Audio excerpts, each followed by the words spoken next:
Hi, my name is Chris Brennan, and you're listening to the Astrology Podcast. Today is Sunday, January 14th, 2018, starting just after 8:21 p.m. here in Denver, Colorado, and this is the 140th episode of the show. For more information about subscribing to the podcast and helping to support the production of future episodes by becoming a patron, please visit theastrologypodcast.com/subscribe. In this episode, I'm going to be talking to astrologers Austin Coppock and Patrick Watson about the transit of Saturn through Capricorn, which is going to be taking place over the course of the next 3 years. Hey guys, welcome to the show. Hey, Chris. Hey, Watson. Hey, thanks for having us. All right. I am excited about this episode. This is something, it's a little almost anticlimactic because, of course, Saturn went into Capricorn about almost a month ago now in mid-December. And there was a lot of fanfare and all the astrologers were talking about it. But Austin, you had what I think was a good suggestion, which was to let a little bit of time pass so that we could start soaking in this transit. It's such a big shift for a little bit and sort of collect our thoughts on it and then record this podcast, since this is going to be around for, 2 or 3 years while that transit's going on. And do you feel like that was a good move in terms of starting to see some of the manifestations of the transit over the past few weeks?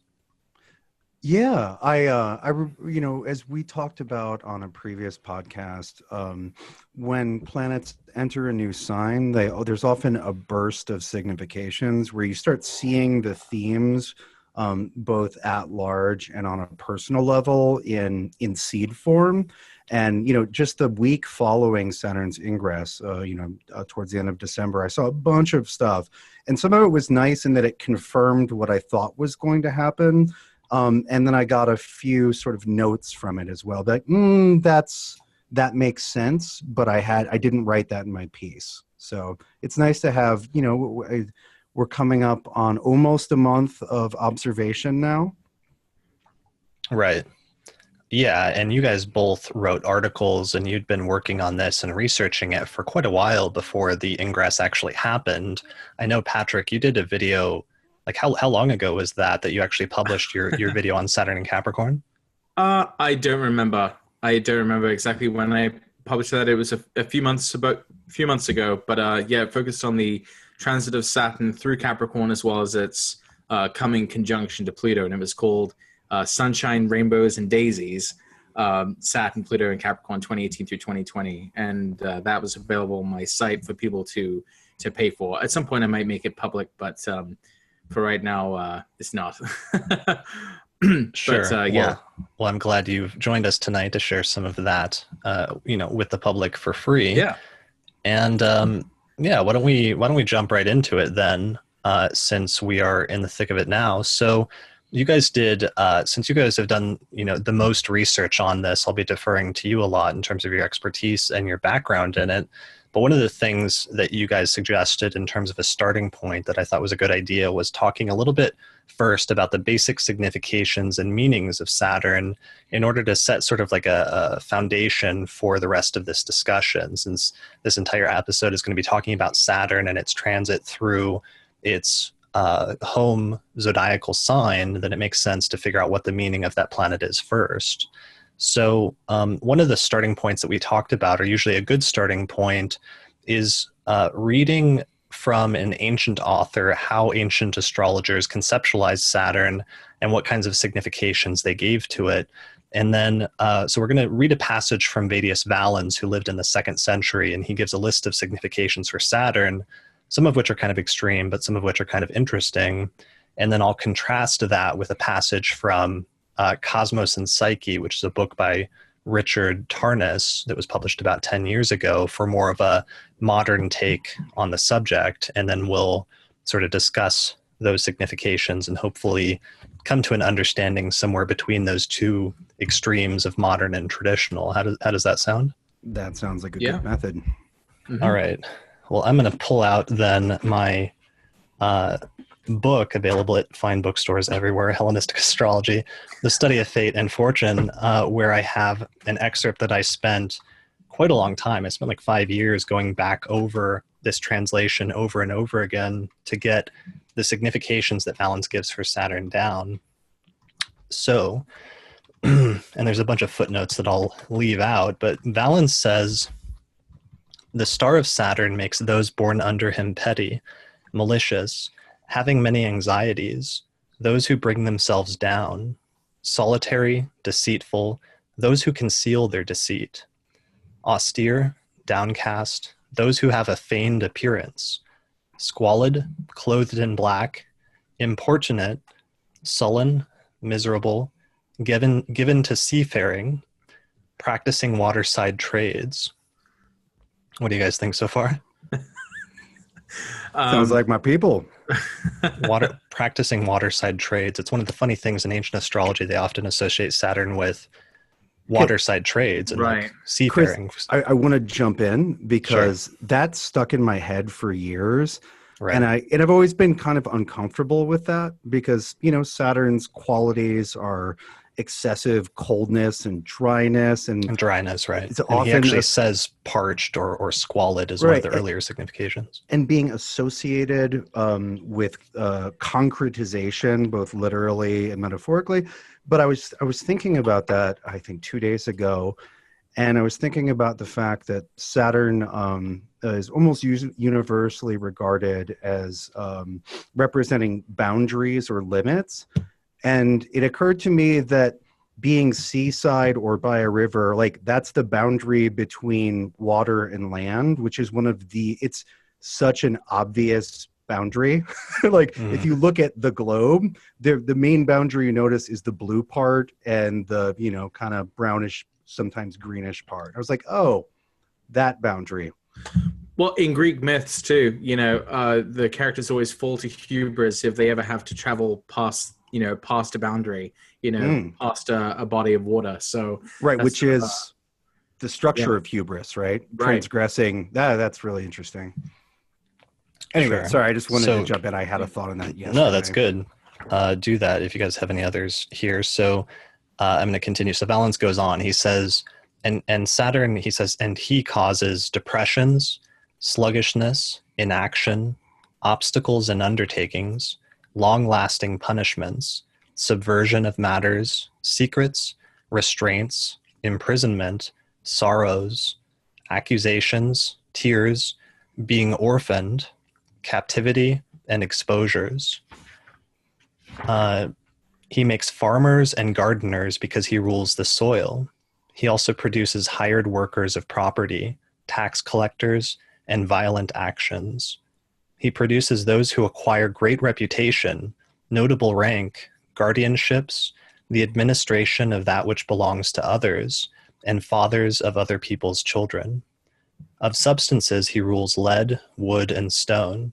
Of parts of the body he rules the legs, the knees, the tendons, the watery parts of the body, phlegm, the bladder, the kidneys, and the inner parts that are hidden. Of illnesses, he's indicative of those that arise from coldness and from moisture, such as dropsy, pain in the tendons, gout, cough, dysentery, tumors, convulsions. Of disorders, he indicates spirit possession, unnatural lusts, and depravity. He makes those who are unmarried and widowed, orphans, and childlessness. He brings about violent deaths by water or by strangulation, or through imprisonment, or from dysentery. And he causes falls on one's face. He is the star of Nemesis, and is of the diurnal sect. He is dark brown in color, and astringent in taste. And that's the end of Valens' Significations of Saturn. And that's why I called my Saturn lecture Sunshine, Rainbows, and Daisies, because that's just, you know, exactly what Saturn's about, right? It's pretty much taking it right from Valens' descriptions in terms of the... Right. So, you know, one of the things about ancient astrology that's immediately striking is just that they tend to state things in the extreme. So those are often framed in the most extreme manifestations of Saturn. Elsewhere in his book, Valens digresses a few times and says, of course, Saturn, when well placed or in certain circumstances, can indicate very constructive or sometimes positive things. But in terms of stating the extremes of some of his significations, that's basically the list. Yeah. It's a lot of hyperbole in some of those books. Sure. And well, I think in some ways, what if the point of that is to sort of show you the general direction, giving you an extreme example so that you kind of get the idea of Saturn, like not that fun, I don't know if this is supposed to be taken so literally, kind of like how a lot of the names of ancient lots are kind of odd and strangely specific, but I think they're supposed to, show you something more general about it rather than something really specific. Yeah, I mean, hyperbole as a rhetorical device helps make a point, right? Sometimes you need to blow things up to an almost cartoonish level, but Saturn can signify all those things. Yeah. And I suppose another advantage of that is you'll feel better about your own Saturn after reading that list. You'll be like, Sure. "Oh, I just got hives and broken bones. I only have drops." Right. I'm not a sailor. Yeah. And I'm not given to waterside trades. I've only got one tumor.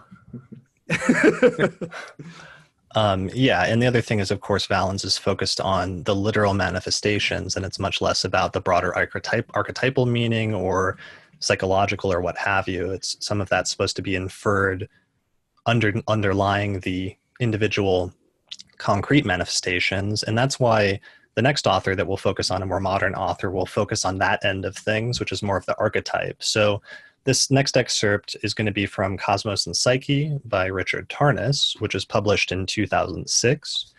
So according to Tarnas, he gives a list of some of Saturn's significations. He says, Saturn is the principle of limit, structure, contraction, constraint, necessity, hard materiality, concrete manifestation, time, the past, tradition, age, maturity, mortality, the endings of things, gravity and gravitas, weightiness, that which burdens, binds, challenges, fortifies, deepens, the tendency to confine and constrict, to separate, to divide and define, to cut and shorten, to negate and oppose, to strengthen and forge through tension and resistance, to rigidify, to repress, to maintain a conservative and strict authority, to experience difficulty, decline, deprivation,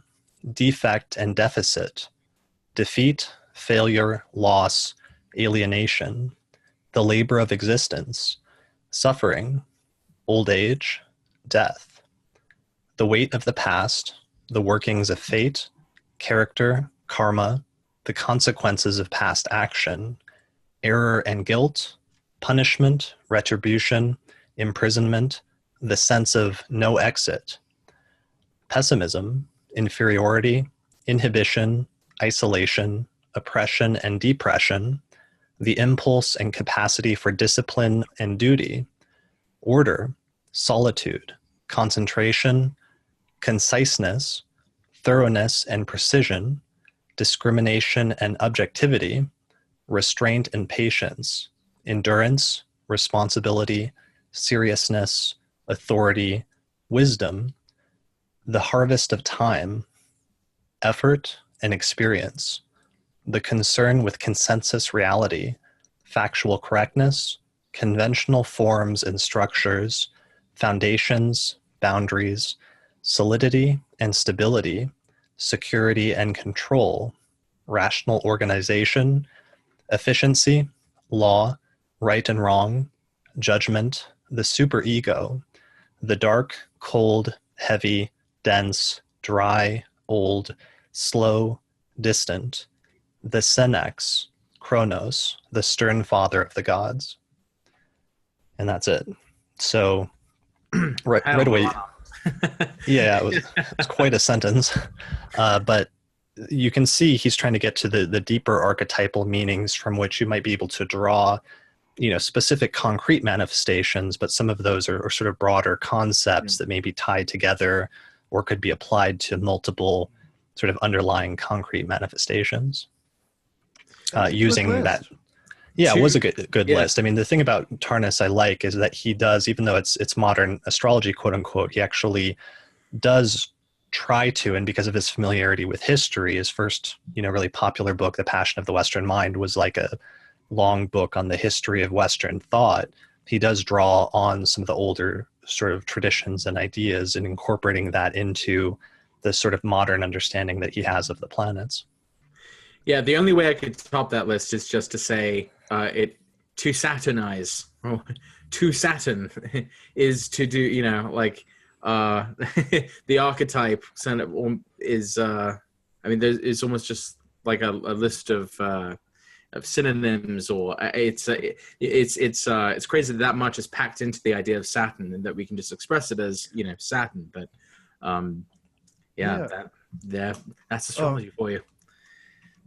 I want to just share some thoughts I had the other day in terms of distilling or communicating the nature of planets in terms of archetypal characters, which is something we do a lot, and has been done a long time, in the sense of Mars is warriors and smiths, right? Et cetera, et cetera. They weren't referred to as archetypes in 1,000 years, 1,000 years ago, but you look at older texts and they'll be like, oh yes, these are the children of the planets.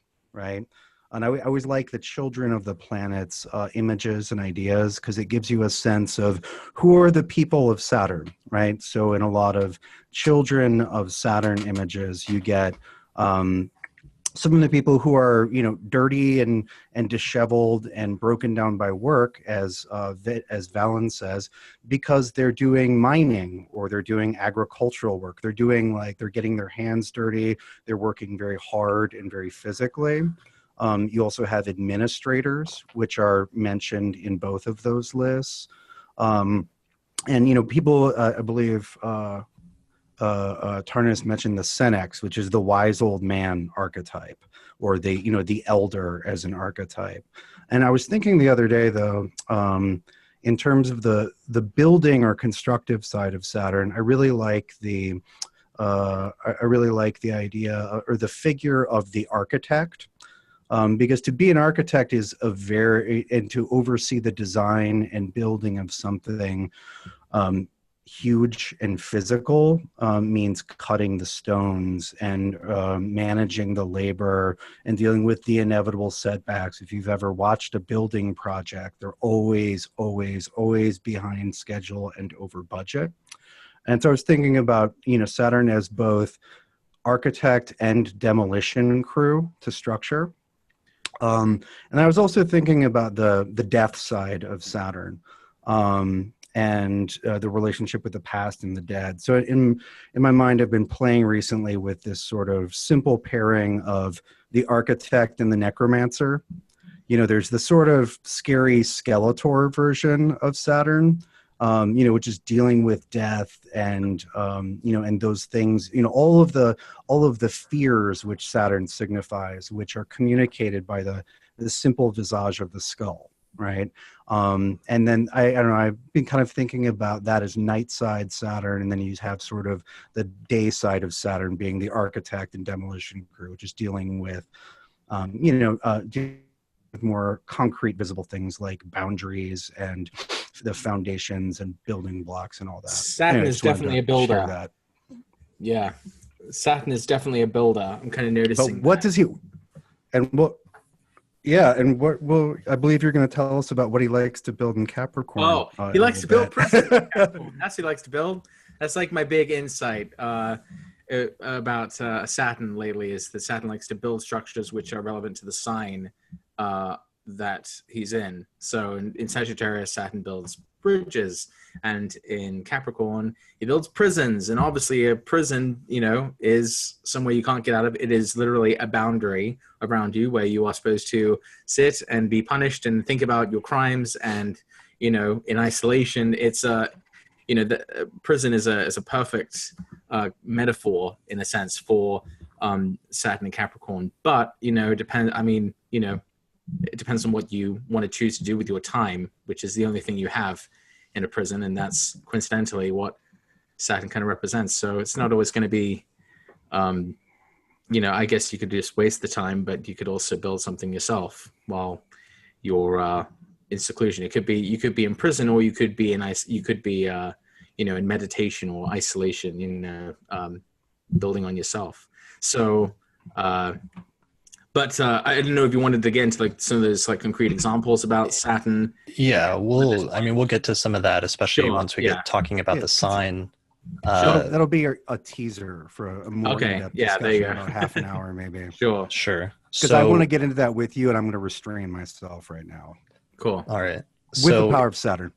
Some of the broader things that that we're talking about here are themes like, if we could try to boil some of that down, as you were just doing, Austin, like themes like boundaries and constraints, which can sometimes be positive, like setting goals or setting a deadline or something like that in order to get something done. They can also be experienced as subjectively negative, like you were saying, imprisonment, which is a type of boundary or constraint that you're not happy about, but you don't have a choice. Literally what Valen said. Valen says imprisonment. That's right in the text. Right. Right. But because we're early in the year, something like a New Year's resolution, I'm going to stop doing X, Y, or Z. Right. That's a self-imposed limitation that's not fun, but certainly we need to be able to impose limitations. Or I was thinking about this the other day, and you can probably relate to this, Watson, as you have children. In order for your children to not die, you have to say no. You can't play in the street. Right. And that, like, imposing a limitation or discipline, even though it may not be the fuzziest of experiences for parent or child, like, we'd all be dead. At least I would be. I wouldn't have made it past age 4 if somebody hadn't, if my parents hadn't kept me from wandering around in the woods. And that's kind of interesting, because part of the reason that a person is put in that position, or part of the reason that you end up doing that and having to be the one to impose those limitations is by virtue of being older and time and experience and being around longer than the person, oftentimes, not just in a parent whatever relationship, but also in, like, let's say, a teacher-student relationship, in a boss employee, a mentor mentee. Oftentimes this idea of time conferring not just experience, but also authority, or authority as a result of experience. Yeah. And Saturn thus brings us into the types of relations between people that we see in hierarchies, which can be very unpleasant, especially when they're abused. And yet we can't just toss the idea of hierarchy out the door, because, your judgment is probably better than your baby's, right? Watson, right. I hope, right? You're like, you know what? I'm gonna make a call for all of us here. The blender is not a toy, right? And it's okay that you get to be the decider, right? Like, that makes sense. Yeah. The baby doesn't think so, right, though, which is part of the interesting, like, by virtue of the difference between time, which is something I've been thinking about a lot lately, in terms of the perspective that it gives you on life and the way that maybe you acted earlier in your life versus things you would do now by virtue of having been around longer, or sometimes even just the way that time speeds up as you get older, because you've had more trips around the sun, so to speak. When you're young, you've only had 2 or 3 years or so in the context of your entire life. Like, even very small short-term events seem like really a huge deal. Whereas as you get older and you've had, you've lived thousands of days, or, hundreds or thousands of days, time speeds up, because those individual days end up taking on almost less significance within the broader span of everything else. And there's this broader theme about Saturn being the furthest visible planet, and therefore taking the longest to make a revolution around the sun or around the solar system, that became central to astrology for that reason, just because of that idea of not just it being at the outer edge of the solar system as far as we could see with the naked eye, but also because of it taking the longest to take a trip around the sun or around the earth.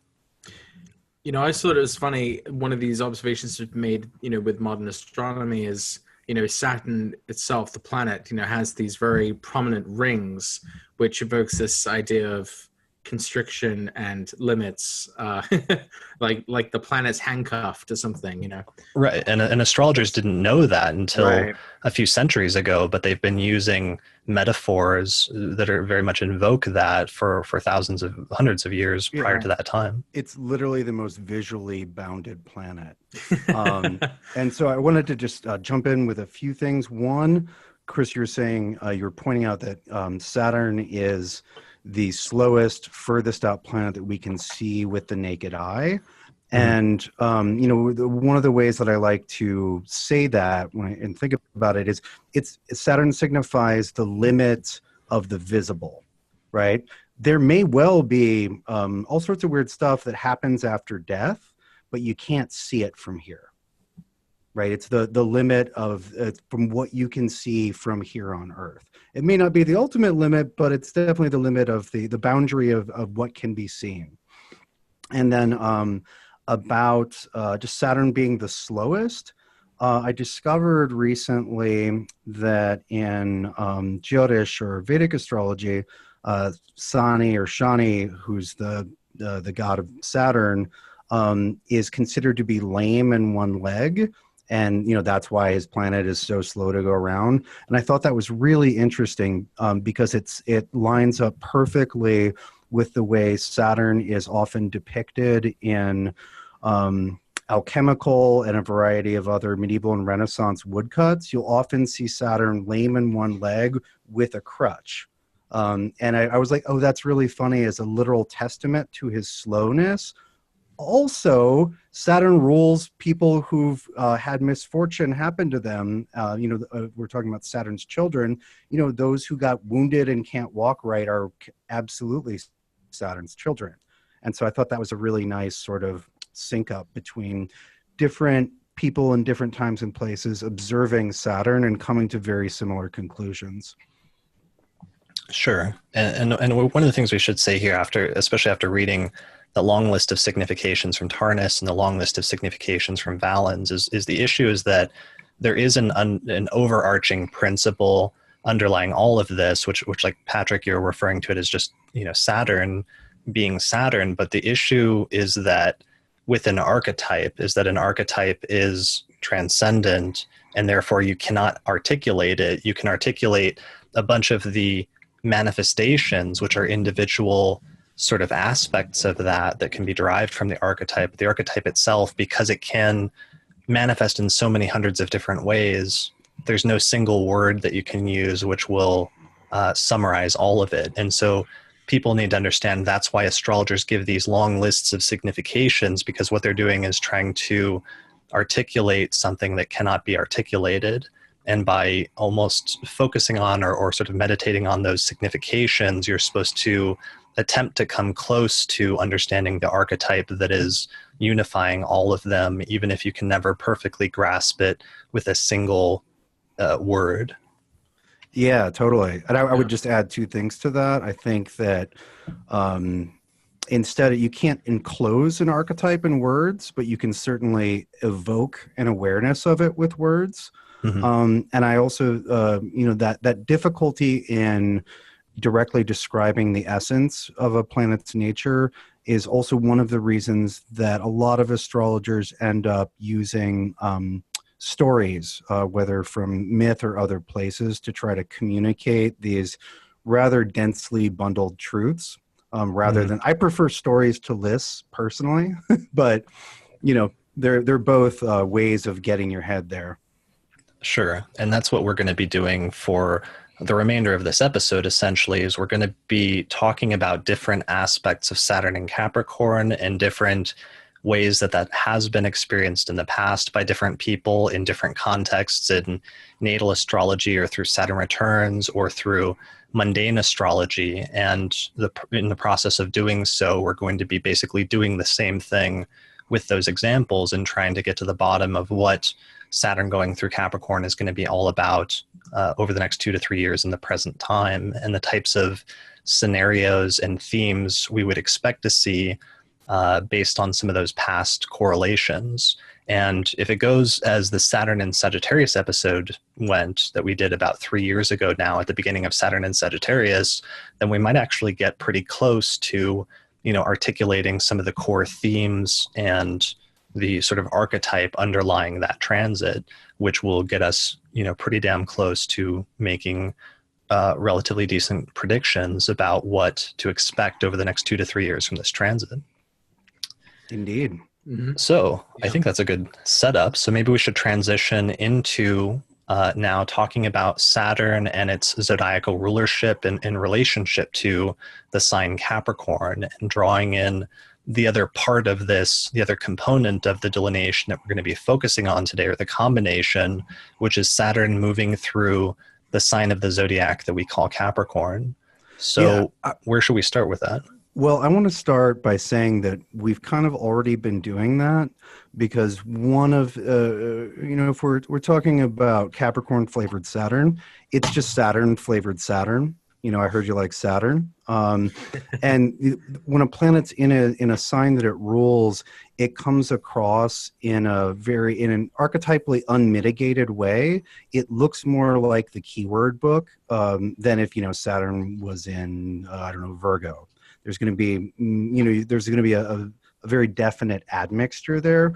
Whereas like Saturn in Capricorn looks and feels exactly like Saturn, or very close to that archetypal core. So to a certain degree, I feel like it was appropriate for us to spend some time just with what is Saturn, because a lot of this Saturn is going to be rather, how should we say, non-specifically Saturn. It's pure Saturn. It's fresh Saturn. It's organic Saturn. Capricorn has a lot of the significations of Saturn. The sun, when it reaches Capricorn each year, that's when we celebrate our New Year's. That's when, people are looking back on the past year, and they want to make goals for the next year, and they all fail. And, this is when people are kind of looking back on kind of the, mistakes they might have made or the things they've accomplished. It's kind of a reminder across the globe of, the fact that time just marches on, and time is passing, and everyone's getting older, and everyone's kind of getting a little closer to death. Or at least I have these thoughts when I see the ball drop in New York City. The sun in Capricorn just in general, is a very almost kind of somber time, because the holiday season's over and everyone's kind of hungover from that and in debt from that. And, so it's a very Saturnian time of the year in many ways. And, that's when the sun is that's an example of an annual transit, the sun going through Capricorn, and we have this very Saturnian kind of experience together. So that's, as far as delineation for Capricorn, Capricorn is very Saturn-like. So Saturn being in Capricorn is Saturn just kind of being more like Saturn without an additional, reference. Yeah, I like that. I think that seasonal analogy is really good. And I would also add that, every retailer or small business owner in the world knows that January is a crap month for sales because everybody spent their money.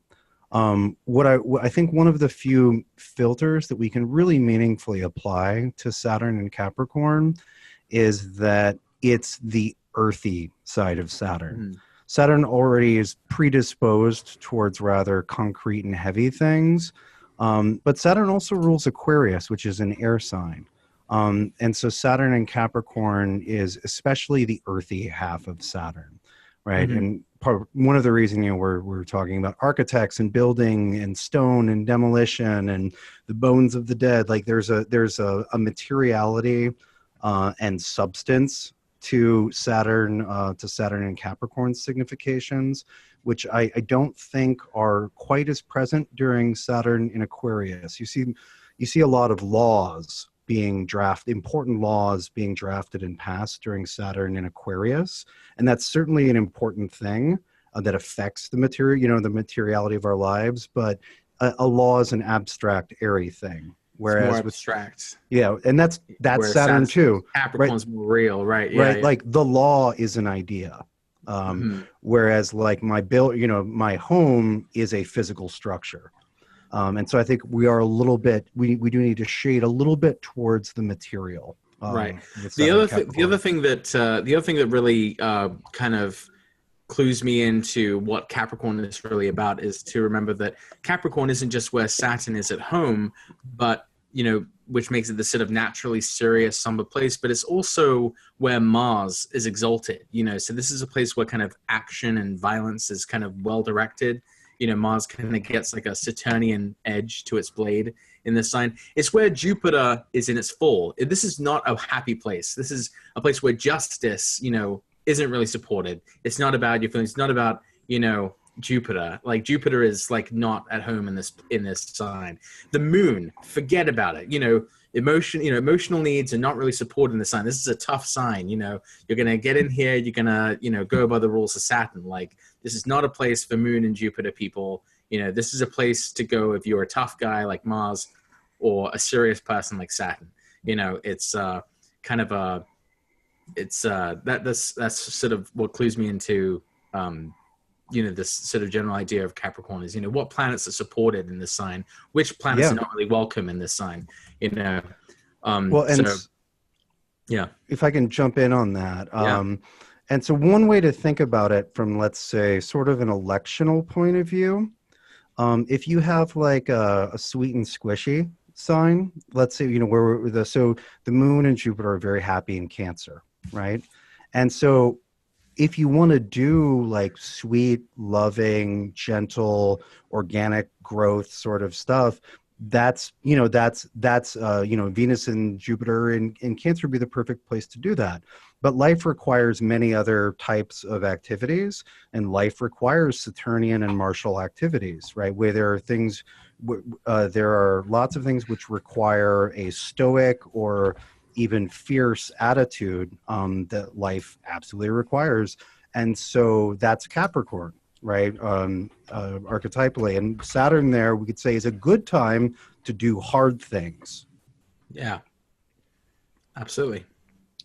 Definitely. So, part of the thing that we're going to be focusing on, of course, one of the things that the image I was showing just a minute ago was the traditional rulership scheme for anybody that's not familiar with it, which is the association that's been around for about 2,000 years now between each of the 7 visible planets and each of the 12 signs of the zodiac, where they assigned the sun and the moon to Cancer and Leo, and then each of the other traditional visible planets were assigned to flanking signs, the sort of moving out in zodiacal order, first to Mercury, assigned to Gemini and Virgo, then Venus, then Mars in Aries and Scorpio, then Jupiter, and finally Saturn, being the furthest and the slowest and the dimmest of the visible planets, gets assigned to Capricorn and Aquarius, the 2 signs that are opposite to the 2 luminaries,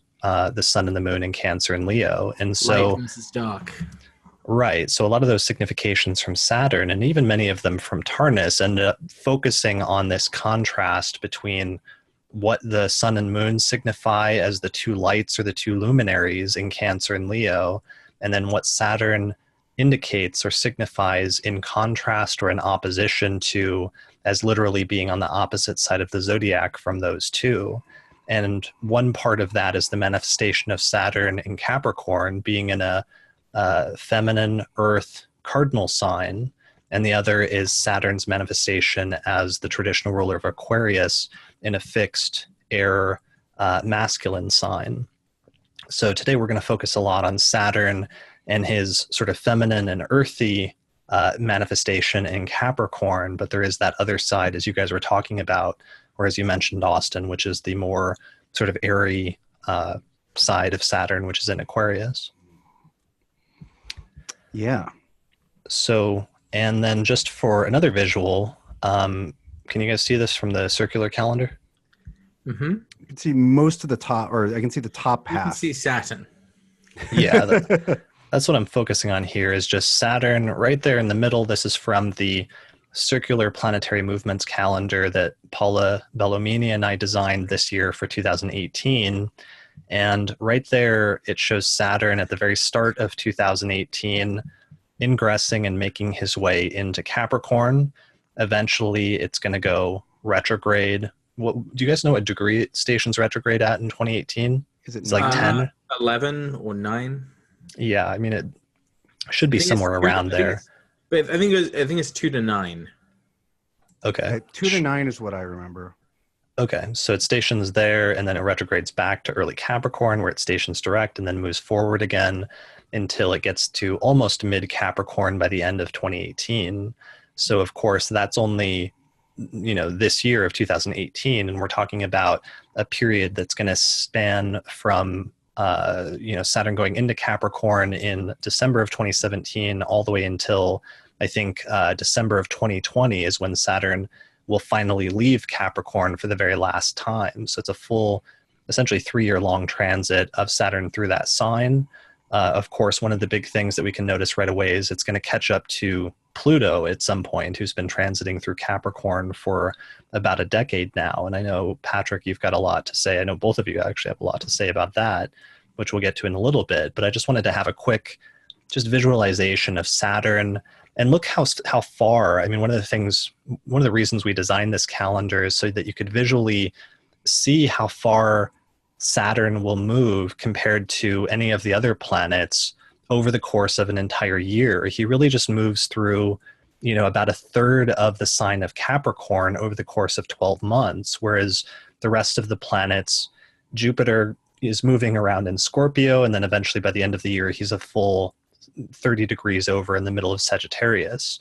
Mars makes his way around. He's going to go retrograde this year, so he doesn't get that far, but he still makes it through 1, 2, 3, 4, 5 signs of the zodiac. Mercury, of course, makes his way all the way around. Venus goes almost all the way around the zodiac. Saturn, though, really takes his time moving through each of these zodiacal signs. And there's something very important about that, just because of the way it can sort of grind through and emphasize not just that sign of the zodiac, but also a certain part of your birth chart or a certain part of any other chart, so that you really get the point of what that transit is about in a very particular way over the course of, let's say, a year or 2 or 3 as it's moving through a certain sign. Yeah, I'll say. Yeah. So in terms of Saturn and its rulership, Capricorn being in one of its home signs, I think one of the points that you made, Austin, is just that we're going to get a much more pure representation of Saturn, or that's one of the things that we're expecting as a result of it moving into that sign, right? Yeah, absolutely. All of those fundamental themes that we discussed should be very clear.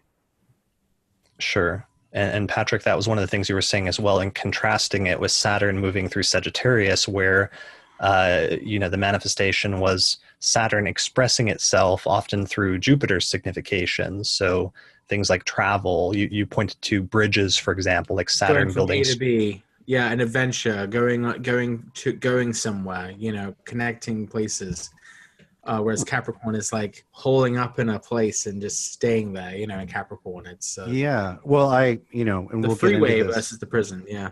Well, the way I was trying to balance the imprisonment theme with Saturn and Capricorn is, it's imprisonment and fortification are two sides of the same coin.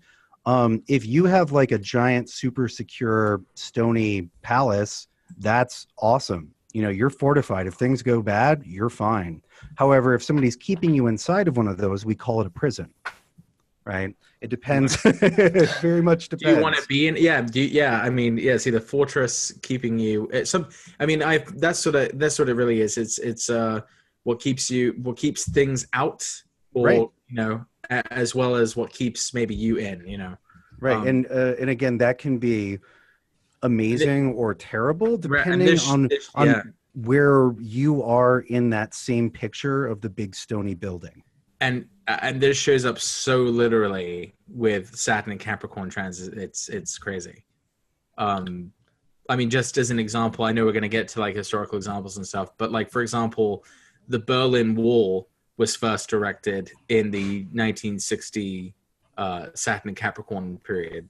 And that literally just, was sectioning off, East Berlin and West Berlin from each other. And it was, It was a symbol of literally dividing the world in two. Yeah, I mean, it was a war, this war buildup to just totally isolate people, and then of course at the Saturn return, in the early 90s or 1990s when the 89. 89 November 89 was when the protesters, that's when people were like, smashing it down with the hammers and stuff. But it wasn't actually until the next year that the military officially did that, and they did that when it reached the degree of the construction. I think it was, construction began on the Berlin Wall on August 13th, 1961, and Saturn was at 24 degrees of Capricorn, and then the East German military officially began dismantling it on June 13th, 1990, when Saturn was back at 24 degrees of Capricorn. So that's amazing. Yeah, isn't that cool? So, I mean, literally, like you said, the demolition team came in and smashed down the wall. Right. So it can be both the construction of walls and barriers and things like that, but also the removal of those things. Although, as we'll get into, the 1980s were a special case because we also had Uranus and Neptune there in Capricorn at the same time. Right. And that's going to, in just a second, provide a nice transition into our next topic, which is the major planet that Saturn's going to meet up in Capricorn this time around, which is that conjunction with Pluto. So that is a good segue to, I wanted to, for people watching the video version of this that I'm going to post on YouTube, I wanted to share the screen. One of the things that's funny about tonight, we sort of have been planning to do this for a month or two, but we sort of threw it together over the past few days and finally decided let's do it. And of course, tonight we've got a nice little, a gigantic Capricorn stellium of like 6 planets going through Capricorn for our electional chart for recording this episode tonight. So we've got Saturn, Virgo rising. I believe we started with Virgo rising, early Virgo rising. Saturn in Capricorn at 3 degrees. The moon at 4 degrees of Capricorn, separating from Saturn and applying to a conjunction with Mercury at 5 degrees of Capricorn. We've got Pluto at 19 Capricorn, the sun at 24, and finally Venus at 26 degrees of Capricorn. So 6 planets. That's like quite a stellium. Like usually, 4 planets for me is a stellium. I'm one of those.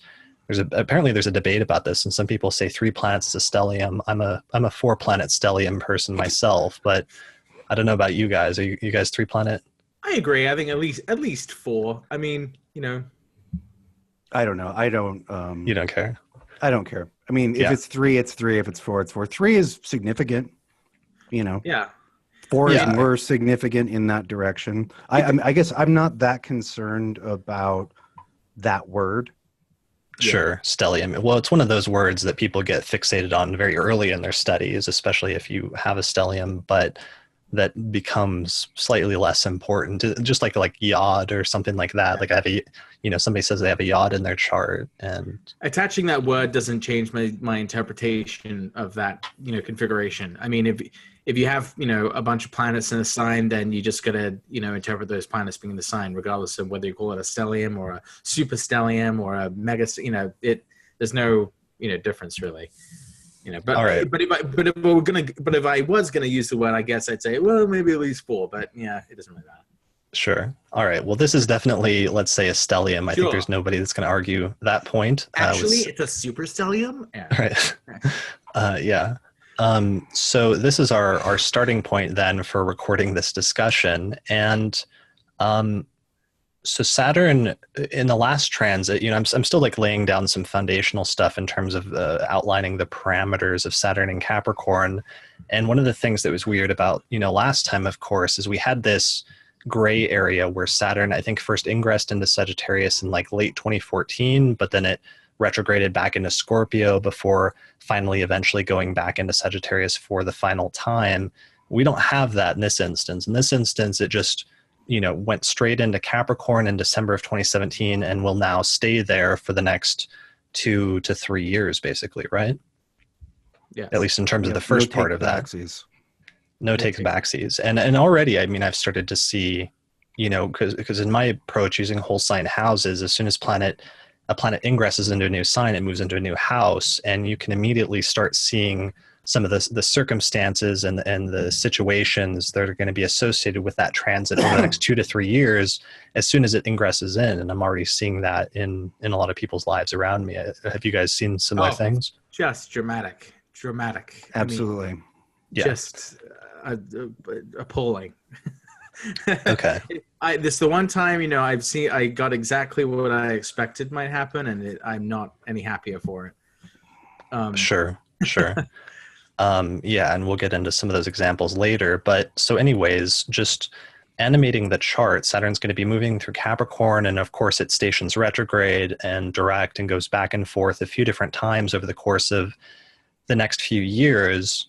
But in terms of the ending phases of the transit, eventually it does go into Aquarius and sort of like dips its toe into Aquarius at some point very late in the game, I believe, right? Do you guys know when the first ingress takes place? Yeah, I mean, it's back and forth in 2020. Yeah, it's sort of mid. I just know that the middle of 2020, there's a little bit of Saturn Aquarius. Okay, here it is. It looks like March of 2020, Saturn first ingresses into Aquarius. But what happens is that it's not finished with its transit of Saturn in Capricorn, and eventually it stations retrograde and moves back into Capricorn later that year. It looks like by like June or July, it retrogrades back into Capricorn. Then it stations direct by the late summer, early fall in the Northern Hemisphere. And then eventually it ingresses into Aquarius and leaves Capricorn for the final time in December of 2020. It looks like right around December 16th, right? Yeah. Yeah. Okay. So December 16th of 2020, December 16th, December 17th is going to be the end of Saturn transiting through Capricorn. So that sets the final limit of our discussion in terms of the time frame we're talking about, which is mid-December of 2017 through mid-December of 2020. So with those parameters now defined, why don't we talk a bit about the unique part of this Saturn transit? Because that's one of the things we've talked about Saturn and its essential essence. We've tried to talk a little bit about Capricorn and its essence.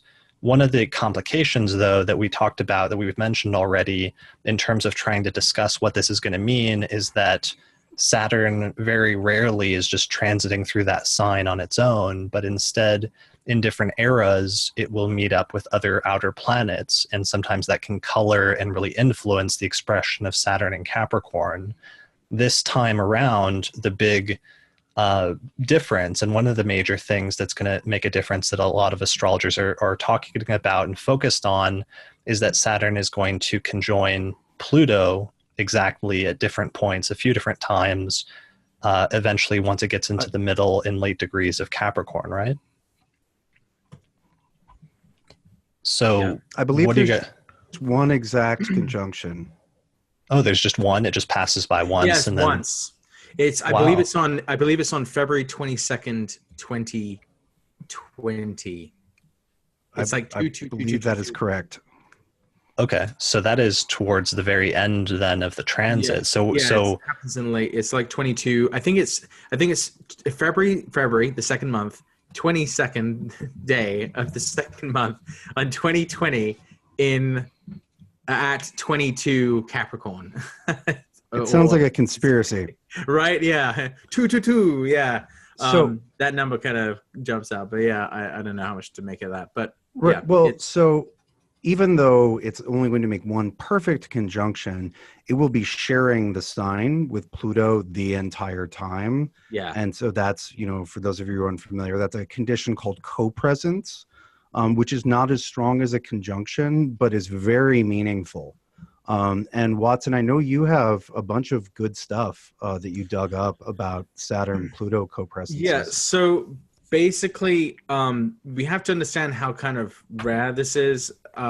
Saturn-Pluto conjunctions, what I found out is that Saturn-Pluto conjunctions happen in the same part of the zodiac every 735-ish years.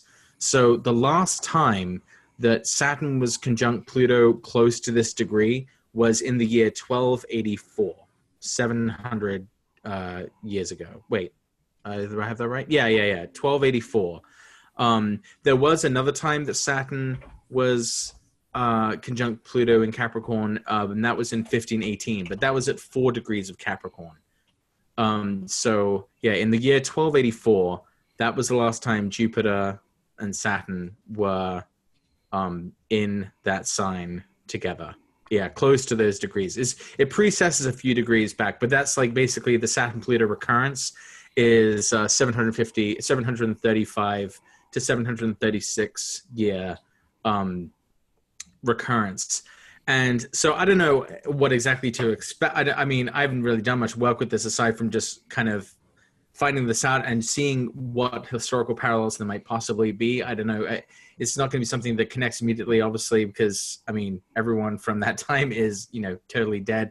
But there are a couple of strange things which I found. Like, for example, in 1284, that was basically when Wales, the country of Wales, was totally dominated by the United Kingdom and has kind of been under their possession ever since. And it was a very brutal and bloody battle that basically led to Wales becoming part of the, under the dominion of the English king and ultimately part of the UK.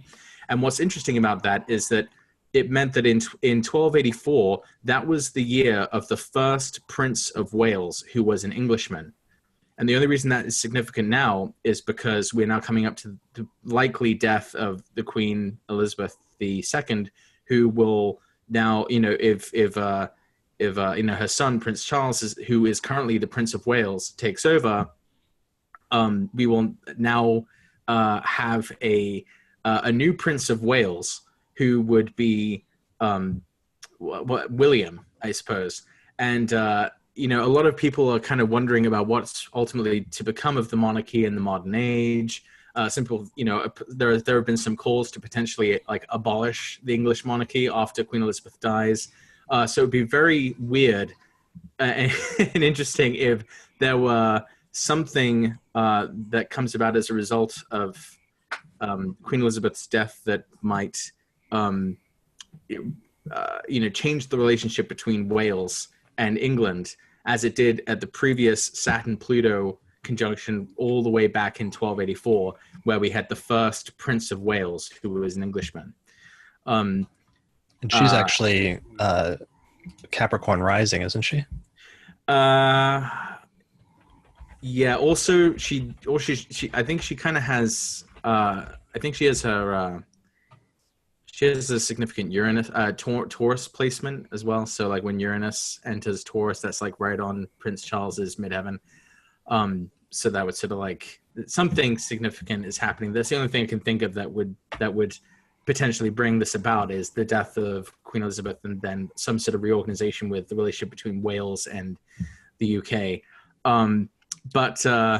Sure. But in terms of the in terms of the broader, since we kind of broke down Saturn a little bit and we broke down Capricorn, maybe we should do a little bit of that with Pluto in terms of, Austin, what are some of the core primary significations that you associate with Pluto that might be relevant in terms of understanding what it's going to do or what it means, what its significations are when Saturn catches up to it?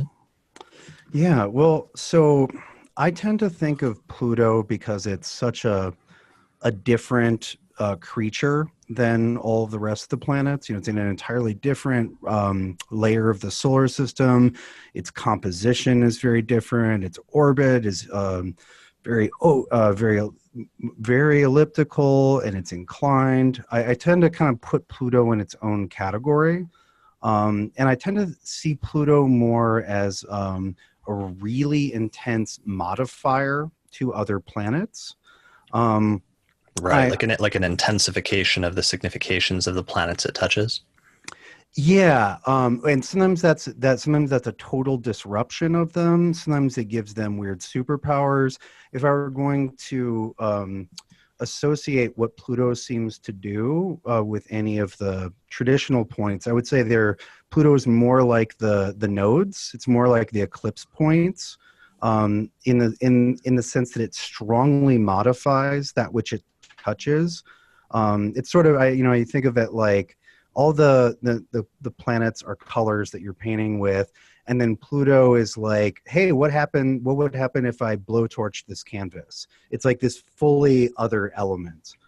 The themes, right. Well, that's actually, let's actually sit on that for a minute, because that's a good point in comparison. Because when you think about Pluto doing that with other inner planets, like, it actually becomes really clear, what it's doing in that intensifying factor. Like, for example, let's say a Pluto-Venus conjunction, taking the principle of Venus, many of the significations underlying Venus is like love and relationships. And then when you add like a conjunction with Pluto, or let's say a hard aspect with Pluto, there is this extreme intensification of like the relationship or the relating impulse, which can sometimes go extremely well in deepening that far deeper than it ever could be, and other times can go very not well in turning into almost like an obsession, or sort of an obsession type relationship scenario that can be unhealthy in some sense, right? Without being too literal, I think Pluto makes planets radioactive. And that's either like radioactive superpowers or like nuclear meltdown. Like, so we're gonna get a radioactive Saturn. I mean, I always thought that Richard Tarnas did a really great job of explaining the Saturn-Pluto archetype. But basically, he talks about how Pluto empowers the Saturnian, complex. Actually, so I have to interrupt you for just a second. Sorry. You were talking about making Saturn radioactive. Yeah. The type of superpower is totally the traumatic 50s comic book, where if there's a superpower, it's because they were exposed to cosmic rays and went through a torturous transformation into blah, blah, blah woman, or blah, blah, blah man. Right. It's when it empowers, it doesn't empower gently. Who is the comic book Watchmen? Dr. Manhattan. Dr. Manhattan. Yeah, that's a good example. So what I find is that Saturn, when Saturn is hit by Pluto, we kind of get like, I mean, Saturn's already kind of like the worst things that happen in life. So on Pluto, when Saturn hits Pluto, it's like the very worst things that we see. I mean, from our own history, even just from the 20th century, World War I broke out very close to a Saturn-Pluto conjunction in Cancer. The squares coincided with the rise of fascism in Europe. The other square was from there was a square between Saturn and Pluto right before the invasion of Poland, which started World War II, and then we had the Saturn-Pluto conjunction in 1947, which was basically at the conclusion of the Nuremberg trials, which ended essentially that was like a World War cycle. That cycle from the Saturn-Pluto cycle, which began in the early 19-teens to 1947. Then from 1947 to 1982, that's another full sort of Saturn-Pluto cycle. So, 1947 is the establishment of the State of Israel. And of course, that creates like this huge, issue with Israel and Palestine being locked in not just like any kind of division, but like an eternal like battle, seemingly an eternal kind of division. And in 1982, that's when, due to the Israel and Lebanon war, that's when Osama bin Laden gets this idea about ramming planes into towers. And then at the Saturn-Pluto opposition 2001, we get 9/11. So Saturn and Pluto is like kind of like the very worst things in life, but kind of brought to this crazy extreme. So like genocide and like, intractable conflicts, disease, terrorism, things that really cause a lot of fear in people. And so it's I don't want to fear monger, but I also just want to honestly account for the kinds of things which seem to pop up, when Saturn and Pluto come together. You get human rights abuses, mass killings, terrorism, all of those kinds of really really like almost unspeakably awful kinds of things which kind of happen to people. Sure. That keyword of extreme or extremism, right, I think is a good one, because you could take that in either direction, in a very positive or often very negative way, but it's the idea of it blowing it up and taking it to the utmost extreme. Well, I will say that the positive side of that, though, is that it also takes an extreme toughness to be able to deal with and withstand these kinds of threats against humanity and survival. You know, so, I mean, you want a Saturn-Pluto person going up against Saturn-Pluto issues. Like, you want, you know, these 1981 to 1983 people who came about from the time when the world nearly blew up in Inferno between the US and Russia. You know, when the world came closest to an apocalypse, the idea of not just the end, but like the apocalypse, that's another very kind of common theme across these different Saturn-Pluto cycles of people feeling like they've reached the end of their respective worlds or cultures. The Welsh lost their culture, you know, the Germans totally in defeat, the Mongols, you know, totally taking over, you know, China back in, you know, the 1500s, like these major Saturn-Pluto conjunctions and oppositions, you know, that seems to be a really kind of common thing. Another common thing is slavery. You know, the issue of the topic of slavery comes up a lot during Saturn-Pluto conjunctions. Like, for example, actually back at the 1518 Saturn and Pluto Capricorn conjunction, that was the year that King James V basically legally decreed that African slaves would be brought to the New World as slaves to work, and you know, thus sort of unofficially inaugurating like the legacy of slavery. Like, not just so slavery in Saturn is just like a hard day at work, you know. Saturn Pluto is like, you are fucking like, oh sorry, pardon me, you are totally like screwed over, you know, you are a slave now, you're not just going to work, you are property. Like, it's and all associated ills of that, you know, sin, you know, reverberate across the centuries through the Saturn-Pluto cycle. You know, if you look back at the history of the Civil War, you know, you see that there's a Saturn-Pluto conjunction in you know, 1850, you know, which kind of led to a lot of the events, you know, that ultimately led to the Civil War and the rise of domestic terrorist groups. The KKK first came about under the Saturn-Pluto opposition right after the Civil War. Then the KKK came back at the Saturn-Pluto conjunction in the 19-teens.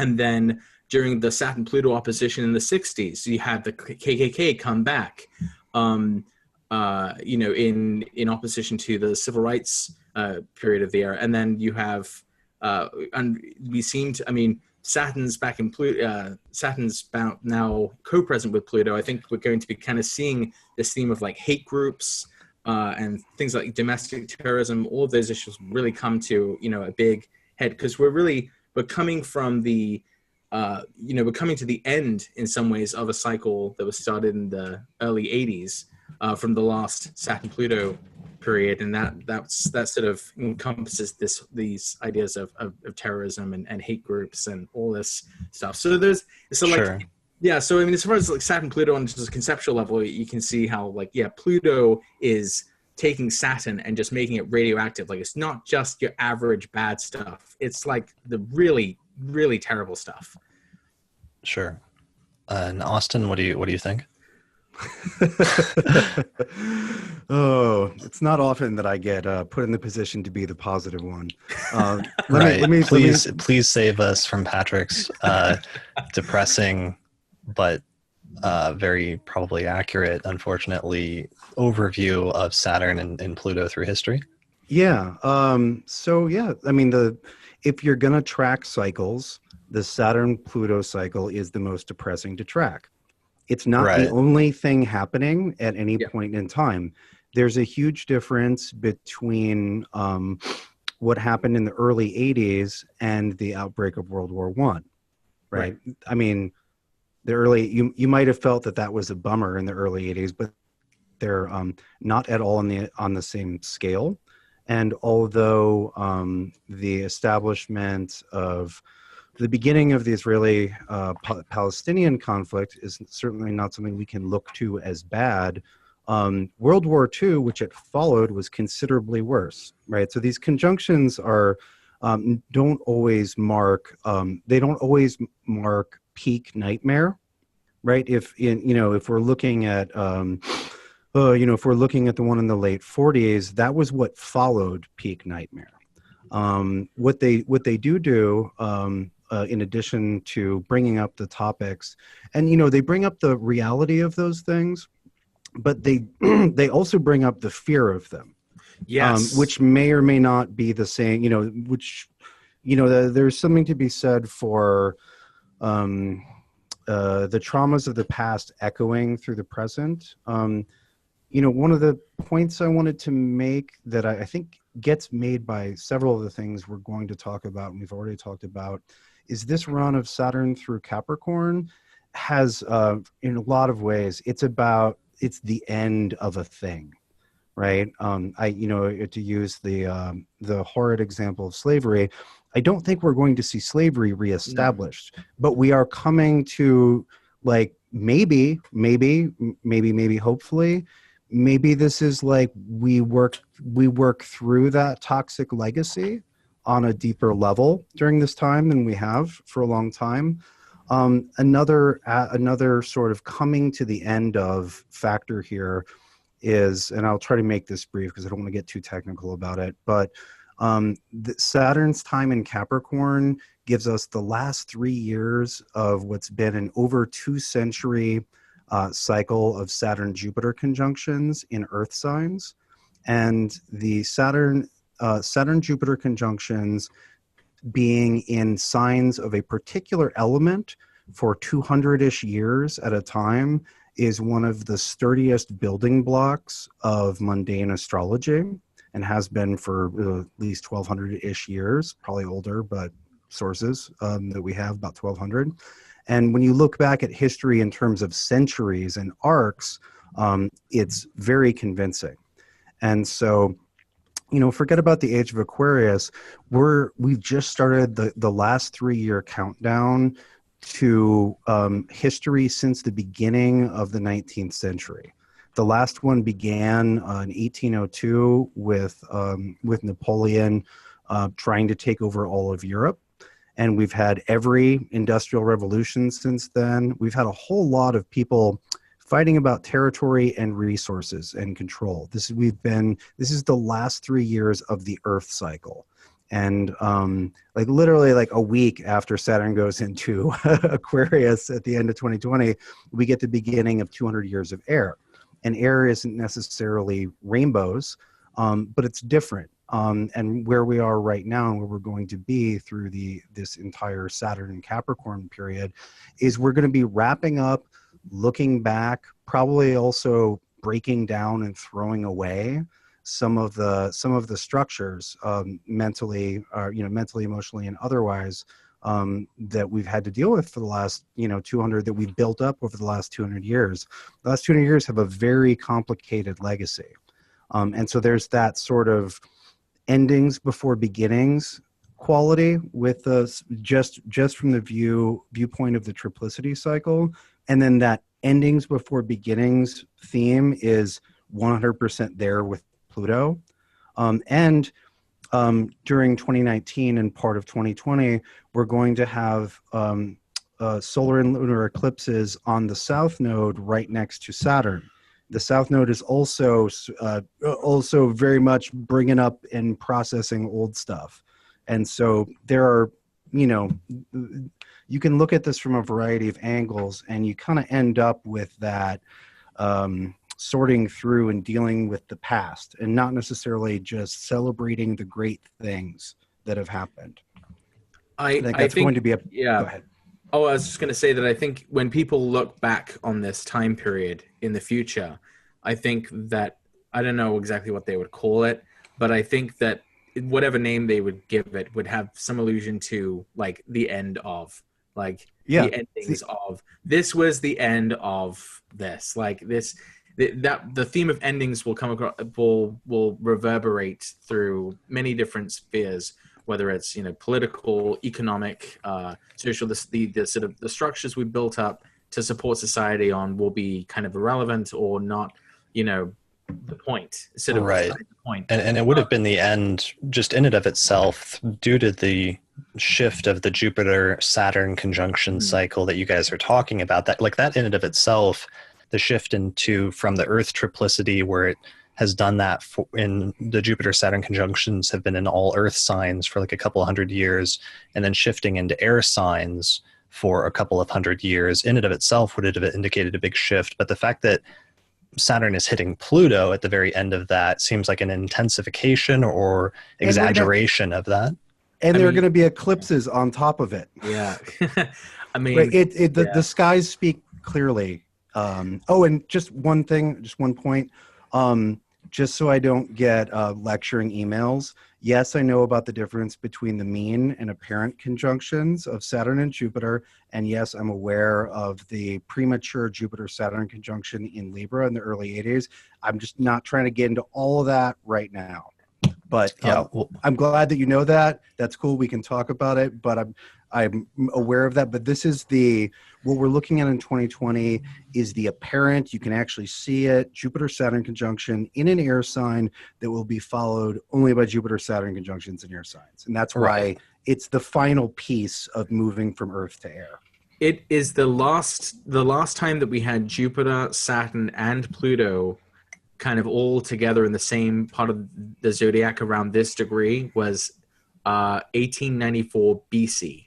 So to give you kind of an idea of like how sort of almost epochal this transit maybe. Now Jupiter Saturn has been conjunct Pluto before, but just in different areas of the zodiac. So was that the first intermediate period in ancient Egyptian history? 1894 BC. I don't know. I don't know about the day, but I believe that's right around there. June 2nd. The Hyksos are going to invade. Watch yourselves.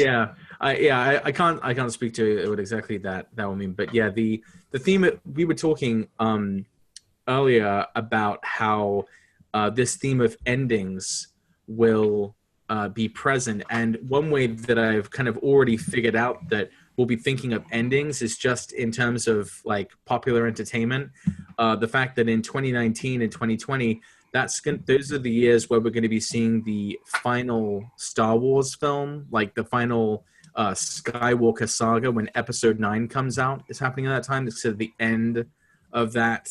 That's really probably the most important world event in terms of yeah. But it goes on because people have been watching Game of Thrones for 7 years now, and so I take that back. That's actually probably the most important world-defining event that will take place around this time. The final season. So Game of Thrones is ending. Star Wars is ending. Avengers, the original lineup of Avengers, is going to be the last movie where a lot of them are going to be in it, according to the contract. So the Avengers will be ending. This we're kind of having to say goodbye to a lot of our favorite characters and franchises. It's going to be kind of a as you said, Austin, earlier, like a time for new stories. And, this is like the closing of the book, the closing of those chapters, I love that point about narratives, because I think that we can make that a little bit bigger, and we need new stories. We've been doing reboots for a while, and if we're just looking at, if we're looking at our position within a 200-ish year cycle, and we've been closing it out, for a while now. And, the reboot thing has become epidemic in Hollywood, and, we need new stories. Even our stories about the future were written 50 years ago, or 30 or 40 years ago. People were like, oh, wow. Dystopias, like we're not even writing our own, or we're not even writing new dystopias. We're like rehashing William Gibson, and we're rehashing 1984. Like, we keep looking, even when we're looking at the future, we tend to keep doing it culturally through the eyes of the past. I mean, another part of that is the Neptune Pisces thing and nostalgia and all of that stuff. But yeah, I get what you're saying. Well, luckily, we do have a Jupiter-Saturn conjunction Aquarius coming up, and if there's any sign is that I think would be the remedy to that, I would imagine Jupiter-Saturn conjunction Aquarius kind of fits the bill. Well, yeah, and there's broader also long-term huge societal things obviously changing. The advent of the internet, of course, over the past 20 years has already accelerated, technological and societal shifts far beyond like anything anyone could have anticipated, or far beyond other shifts. You have discussions about things like the singularity and at what point artificial intelligence is going to happen, with speculations that it's coming up sometime in the next few decades, the creation of, a true artificial intelligence, and what implications that would have for many different areas of society and the world in general. You have the recent sort of advent of cryptocurrencies and digital currencies, and the sort of implications that has for world trade and world currencies. You have we've been going through the Saturn-Jupiter conjunctions and Earth signs for 200 years during the course of the industrial age. And now with automation starting to take place and starting to take over, and the automation of many of those things, what that's going to do to different parts of society. And we're already starting to see some of that. So, we don't even have to focus on shorter term cultural trends, but there's some major long-term cultural trends that we're all aware of, and we can kind of see that we're on the precipice of something. But self-driving cars, sex robots. Yeah. Right. Well, just to link that back to the triplicity cycle. So the mean conjunction, which is a mathematically idealized conjunction between Jupiter and Saturn in air signs, began in 2000. And where, in a sense, the air age has already begun, right? It's digital everything. It's just that the apparent conjunction, the one that we can actually see, hasn't happened. And it's, in many ways, it's the future is here. We just haven't caught up. We can't see it yet. And I think it. that's part of the difference between the apparent and the mean. Genius. Thank you. Sure. And that's something that Ben Dykes and I talked about in a past episode of the Astrology Podcast, where we discussed one of his 2-volume series on mundane astrology, which was a bunch of translations of works of medieval astrologers, where they talked about and dealt with this distinction between the mean conjunctions and the apparent conjunctions. So people can check that episode out for more information about that. Let me see what... it looks like it's episode 36 of the Astrology Podcast. If you go to the website, theastrologypodcast.com, and go to episodes, go to episode 36, and you'll hear all you ever wanted to hear. I think we talked about that for like 30 minutes. So no need to worry too much about it, Austin, in referring to people that might criticize whether you're using the mean or apparent conjunction. Well, it's just complicated. I don't want to spend like half an hour. Yeah, and there's no real reason to. So just people can listen to that episode. One of the things I'm showing right now on the screen for the video version is just the actual to the degree conjunction of Saturn and Pluto. It looks like it takes place on January 12th, 2020. For whatever reason, I just wanted to show it here. So that conjunction takes place then, but as soon as Saturn moved into Capricorn, one point that we really need to emphasize here is that conjunction started to form at that point. So I know, we were talking about what quotes to use, and I mentioned, using that quote from Richard Tarnas, and Tarnas is sometimes criticized for using overly wide orbs, but I actually would extend those orbs to the extent that I think a conjunction begins as soon as two planets move into the same signs, and you can see the significations of those two planets starting to mix together and commingle, and start to the circumstances and the scenarios that will eventually culminate at the exact degree-based conjunction, which will happen here in January of 2020, really start to be set in motion already when the ingress of, in this instance, Saturn took place in December of 2017. That conjunction with Pluto started to form. So it's still, loose, or it's still not going to be as intense or as clear as it will be in 3 years' time, but there's already some themes that will start to form and eventually start to snowball at this point over the next couple of years that will become clearer and clearer as we get closer. That's another potential bright spot about the Saturn-Pluto conjunction, is the fact that Jupiter, will be moving in there. Now, Jupiter isn't welcome in Capricorn, but Jupiter will be, in the vicinity nonetheless, although I can't tell whether that's worse for Jupiter. Do we just get a Saturn Pluto-ized Jupiter? Do we get an evil Jupiter when Jupiter comes by Saturn and Pluto, or or does Saturn and Pluto get just a little smidge more kind when Jupiter kind of swings by those two planets? We shall Sure. see. Sure. And let's see. So backing up, I mean, where should we go now? I'm trying to think about if there's any sort of precursor things that we needed to set up, or if we should start jumping into talking about both some natal examples as well as some other additional historical examples. There's only one other thing I'd want to say as for more specifically about Saturn Pluto is another thing about Saturn Pluto cycles or conjunctions when they happen is that the general atmosphere tends to be one where there's heightened paranoia, heightened fear, and sometimes the fear is justified, and sometimes it's not. And it's not just fear of for example, at 9/11, it wasn't merely that there were terrorists who hijacked a plane which hit into buildings, but it was also the entire response to that, which was obviously generated by that fear, which built up, this increased fortified, national security apparatus of national homeland security. And so that's something we might be able to say about 2019, 2020 is that there might be a general atmosphere of fear, and that we may be tempted to fortify our institutions in order to contain what we're afraid of. Because Saturn Pluto it's multivalent, in some ways it applies to the people. It depends on what your situation is in the context, but either way you are either reacting to something which is Saturn Pluto, or you are reacting in a way that is Saturn and Pluto-ish. And another more specific example that happens to tie into my imprisonment theme thing is the fact that since Saturn represents, imprisonment and prisons in general, one of the really interesting events that happened at the last Saturn-Pluto conjunction in 1982 in Libra was the company Core Civic was incorporated, and that was the first privatized prison company in the United States.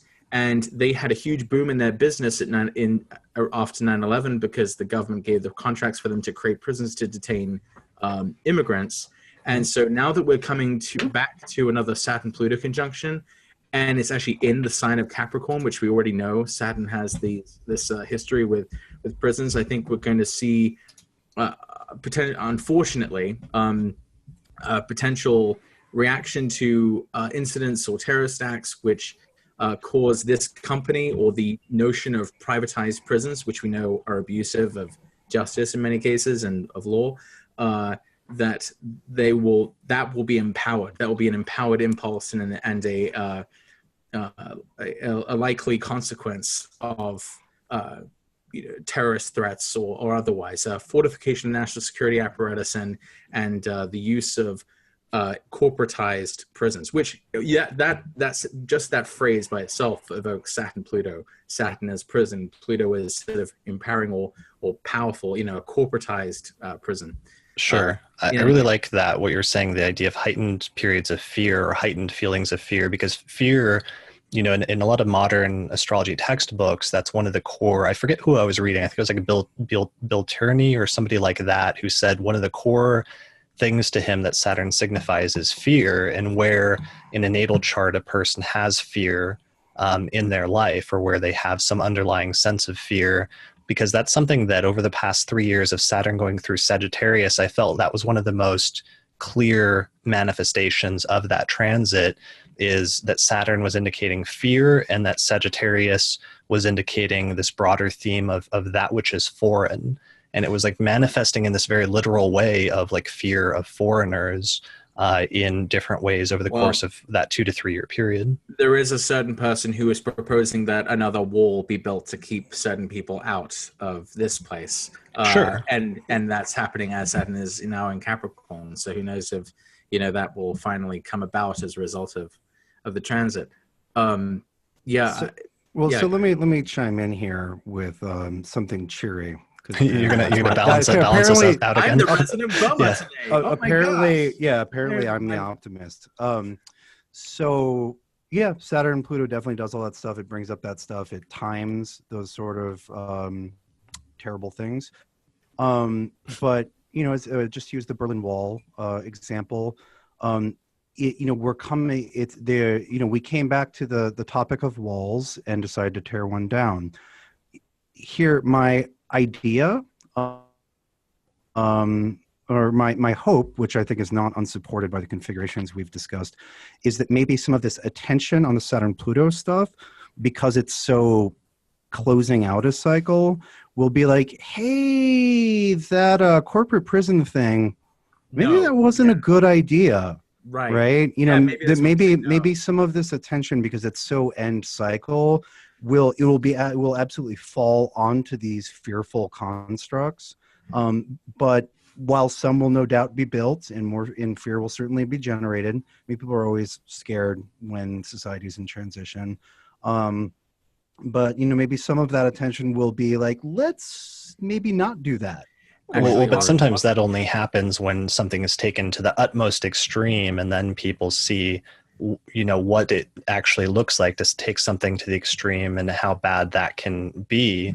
And then it's only at that point that there's that pulling back and that saying, no, that's too far, or that's not a good direction to go. That's happened before. And Austin, actually, another thing. All right, I'm going to try to be more positive from now on, I suppose.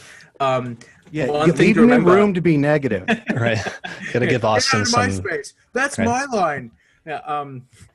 So one thing that's actually kind of interesting is we know that people who have Saturn returns, that whatever planets that were conjunct Saturn or configured with Saturn at the time they were born tend to bring those significations along with their Saturn return. So to your point, Austin, I think it's interesting that this current crop of people who are going to be having their first Saturn return have Uranus and Neptune conjunct their Saturn. And remember, that's the Saturn cycle that brought down a huge world-dividing wall. And those people are going to be having their Saturn return at a Saturn-Pluto conjunction. So it's basically like the Saturn-Uranus-Neptune people meet Saturn-Pluto. Yeah, and do battle. And the Uranus-Neptune people, it remains to be seen whether they will win out, but we will have a huge group of Saturn, Uranus, Neptune people bringing their wall-breaking energy to a wall moment with Saturn. Yeah, there's definitely, that's probably the most interesting, Saturn subgeneration coming of age stories that we'll see we'll for ever a see. while. We'll ever see, yeah. Definitely. Yeah, definitely. And I'm trying to think of staying positive, because my other thing I was going to transition into saying, the other possible issue though is with Pluto there, the idea of like consolidation of power. And one of the weird stories that happened, like it was within a day, I felt like, of the ingress, and correct me if I'm wrong, but the big tax bill that was passed in the United States happened, like, wasn't it within a day of Saturn's ingress into Capricorn? Yeah, it was right at the ingress. Mm-hmm. Okay. So, without getting like too political or making a statement that where some people are going to agree and other people are going to disagree for political reasons, the fact that coincided almost exactly with this ingress implies to me that there's either something about that specific event and the results that it's going to have over the next 2 to 3 years, or there's some broader theme underlying that in terms of some of those archetypes that is going to become more prominent over the next 2 to 3 years, and that somehow that event is going to become symbolic or sort of like endemic of this entire transit. What are those themes that you guys connect with that immediately? Well, taxes is traditionally a Saturnian signification. So yes, Saturn's the tax man. Right. Sure. Taxation, corporations to some extent, or right. Large sort of impersonal corporations. It's good. Yeah, I was just while we're discussing the larger mundane sides of these issues with Saturn and Pluto, I think one thing that's going to be really clear is it's going to bring a lot of attention to institutions which are badly out of step with the needs of people. Or if you look at the American healthcare system or the American school system, for example, and this isn't just America, I just happen to be more familiar with this country, having lived here. A lot of the the guts of these systems are, decades and decades and decades away from our current situation. I think that's very easy to see with education. That was like a hybrid agrarian early industrial model. Like that's how public school was built, and there've been a number of extremely ineffective attempts to reform it. But the bones of the thing, some of the deep structure. There's a Saturn Pluto key phrase for you. There's some deep structural problems, and that's true. That's true for a lot of things. In large part because we're kind of getting done with these centuries, and it takes, especially institutions, which are very large, slow things, a long time to adapt, especially during periods of political turmoil or paralysis. And so I think like basically the problems of crumbling, like probably literal crumbling institutions, like some, like there's, why is this school's roof falling in? But also just like non-functional institutions will also be a big theme with Saturn and Capricorn, Saturn and Pluto. And that's a good thing. We need to think about those bad things that are happening collectively and hopefully constructively in order to get anything done. It's interesting you say that, Austin, because the Saturn-Pluto conjunction happens around 23 Capricorn, right? Mm-hmm. And so one of the big connections as far as like global cooperation or, global organization that I've thought of is the fact that the UN, the United Nations, was started on October 24th, 1945. And on that date, Mars and Saturn are at 24 Cancer, which is, the two malefics of the United Nations, exactly opposite this Saturn-Pluto conjunction. And so that, to me, kind of spells like, a time when the United Nations may be facing tumultuous, changes and, well, I think we can say, with value.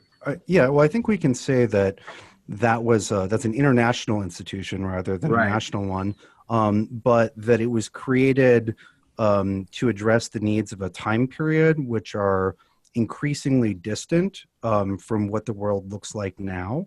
And that there's certain this Saturn, I'd be very surprised if the Saturn in Capricorn period didn't coincide with a crisis as to what its role is and whether it should exist, and if so, in what form. What is its role in this world?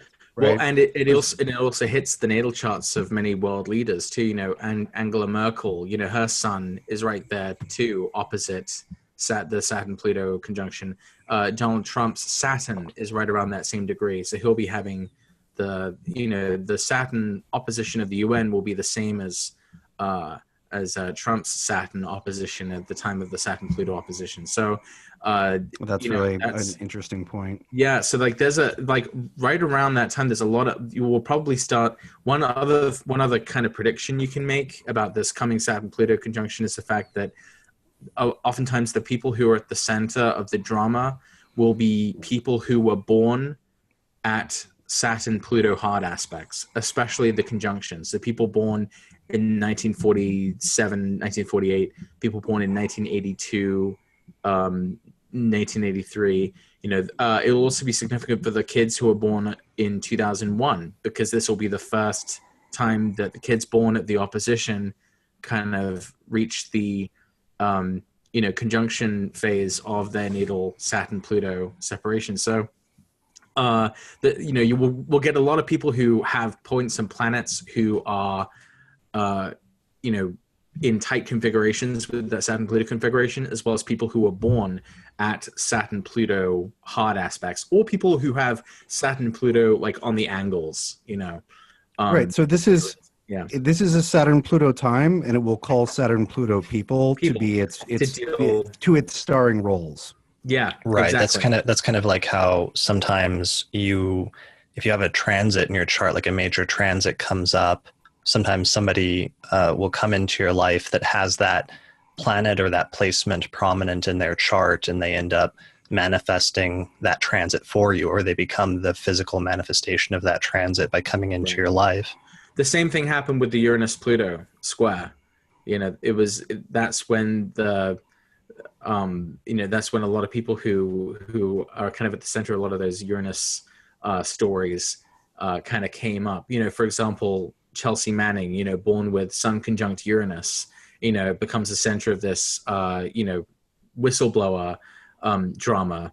During the Uranus-Pluto square, you had, Bashar al-Assad, the president of Syria, born with Sun conjunct Uranus and Pluto. At the middle of the civil war, Syrian civil war, which is taking place across the Uranus square. So yeah, it's a common phenomenon. When the sky looks a certain way, the people who kind of match that, they pop up. Sure. Yeah, absolutely. So other themes, one of the themes you guys wrote down, which might be good to talk about, which can go either way, is the theme of credit where credit is due, as a general theme of Saturn in Capricorn. That was me. That was you? that was my happy realization, like 2 days into Saturn Capricorn, is I started noticing just on Facebook and in my life, just started seeing people who had been laboring steadily and somewhat, perhaps even humbly at something, just getting recognized for what they'd been doing. Because one of my favorite quick formulas for what Saturn does, I think the wording comes from you, Chris, which is confirm or deny. Maybe that was you, maybe that's my interpretation, but I will take credit for that regardless. Okay. Give credit where credit's due. Right. And that's actually absolutely key to the characterization of Saturn in Indian astrology, is he gives you credit for what you did. And if you were a villain, then he throws you in a prison. And if you were, if you've been laboring steadily, he's like, that was really good. Keep doing that. Here's your back pay. That's another related concept to credit where credit is due that I've been seeing. Is it's not that Saturn and Capricorn is going to come and give you something you haven't earned, but you might have earned something that you didn't realize. Like you might have actually just had your head down and doing whatever your work is in the world. And Saturn's like, by the way, good job. Here's your back pay for those 5 years of labor. There's something about recognizing, we're talking about authority very early on, just recognizing like, oh, they've been studying for 20 years. Maybe I should listen to them, right? Like that recognizing authority and sorting out, who's an authority and who's not about what. I feel like Saturn and Capricorn is very big on that, on making those distinctions correctly, rather than Saturn in Sagittarius, which is sort of making those distinctions based on the loudest explosions and most convincing light show. The Saturn in Capricorn is not. It doesn't wants people to not be, how should we say, distracted by spectacle, right?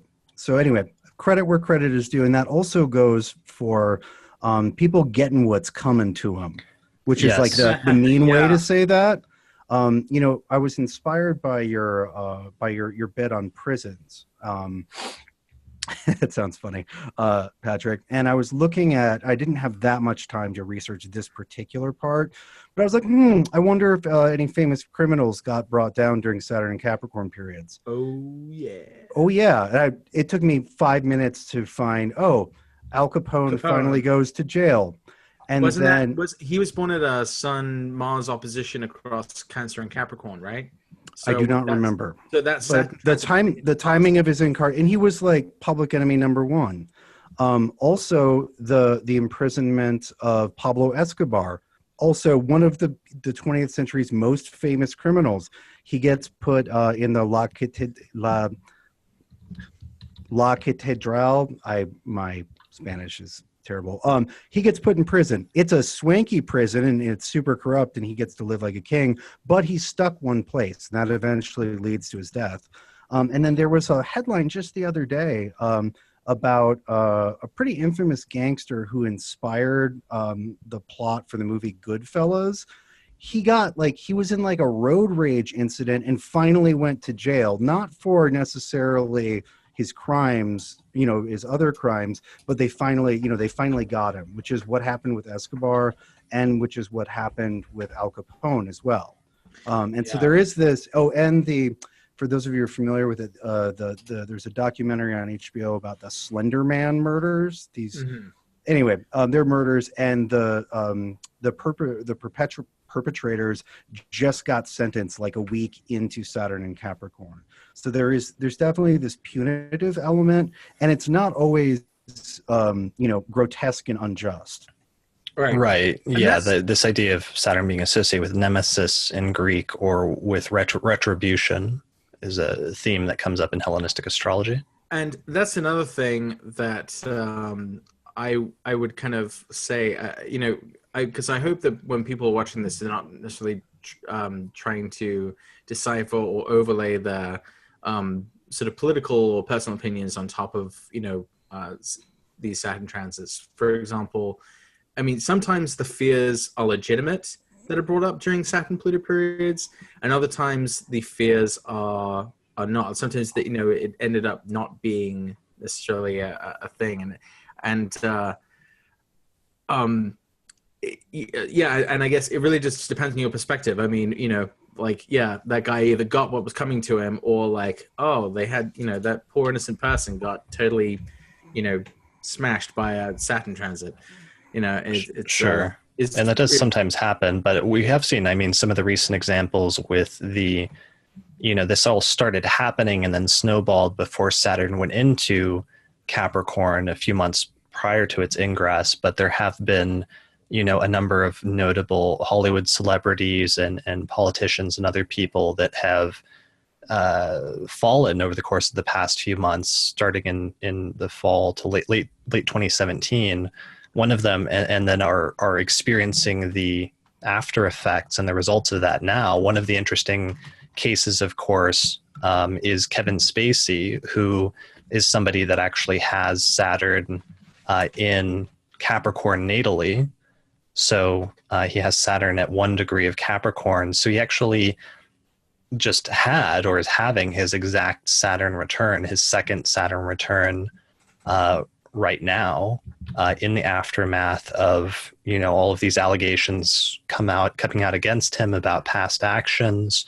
And as a result of that, he lost, his series. What's the Netflix series? I'm spacing it out. House of Cards. House of Cards. He was the leading actor in House of Cards, which was in its 5th or 6th season. And it was getting close to the end of the season where it would culminate and reach some resolution. In the last season, I think they were in the middle of filming, and then they canceled that, and it'll presumably never be finished. At the same time, he was also, they had finished, he was about to be in a big movie that was about J. Paul Getty, the famous billionaire who was the richest man in the world in the 1950s and 60s. And Kevin Spacey was playing this guy, and the film was set to come out in December of 2017. And then all these allegations come out, and suddenly the studio, I think it was Sony, or I forget who the film studio was, but they completely took Kevin Spacey. The film was already filmed. It was a month away from being released, and they completely took him out of the film and replaced him with another actor, with Christopher Plummer, who, interestingly, the movie was directed by Ridley Scott, and Ridley Scott evidently originally wanted Christopher Plummer to play this lead role, to play the famous billionaire who was being depicted in this movie. The studio wanted Kevin Spacey, so Kevin Spacey got the role. They filmed the entire movie, but then a month or two before it's going to be released, suddenly all these allegations come out about Kevin Spacey. His entire career implodes over the course of just a few weeks, very quickly and very suddenly and unexpectedly.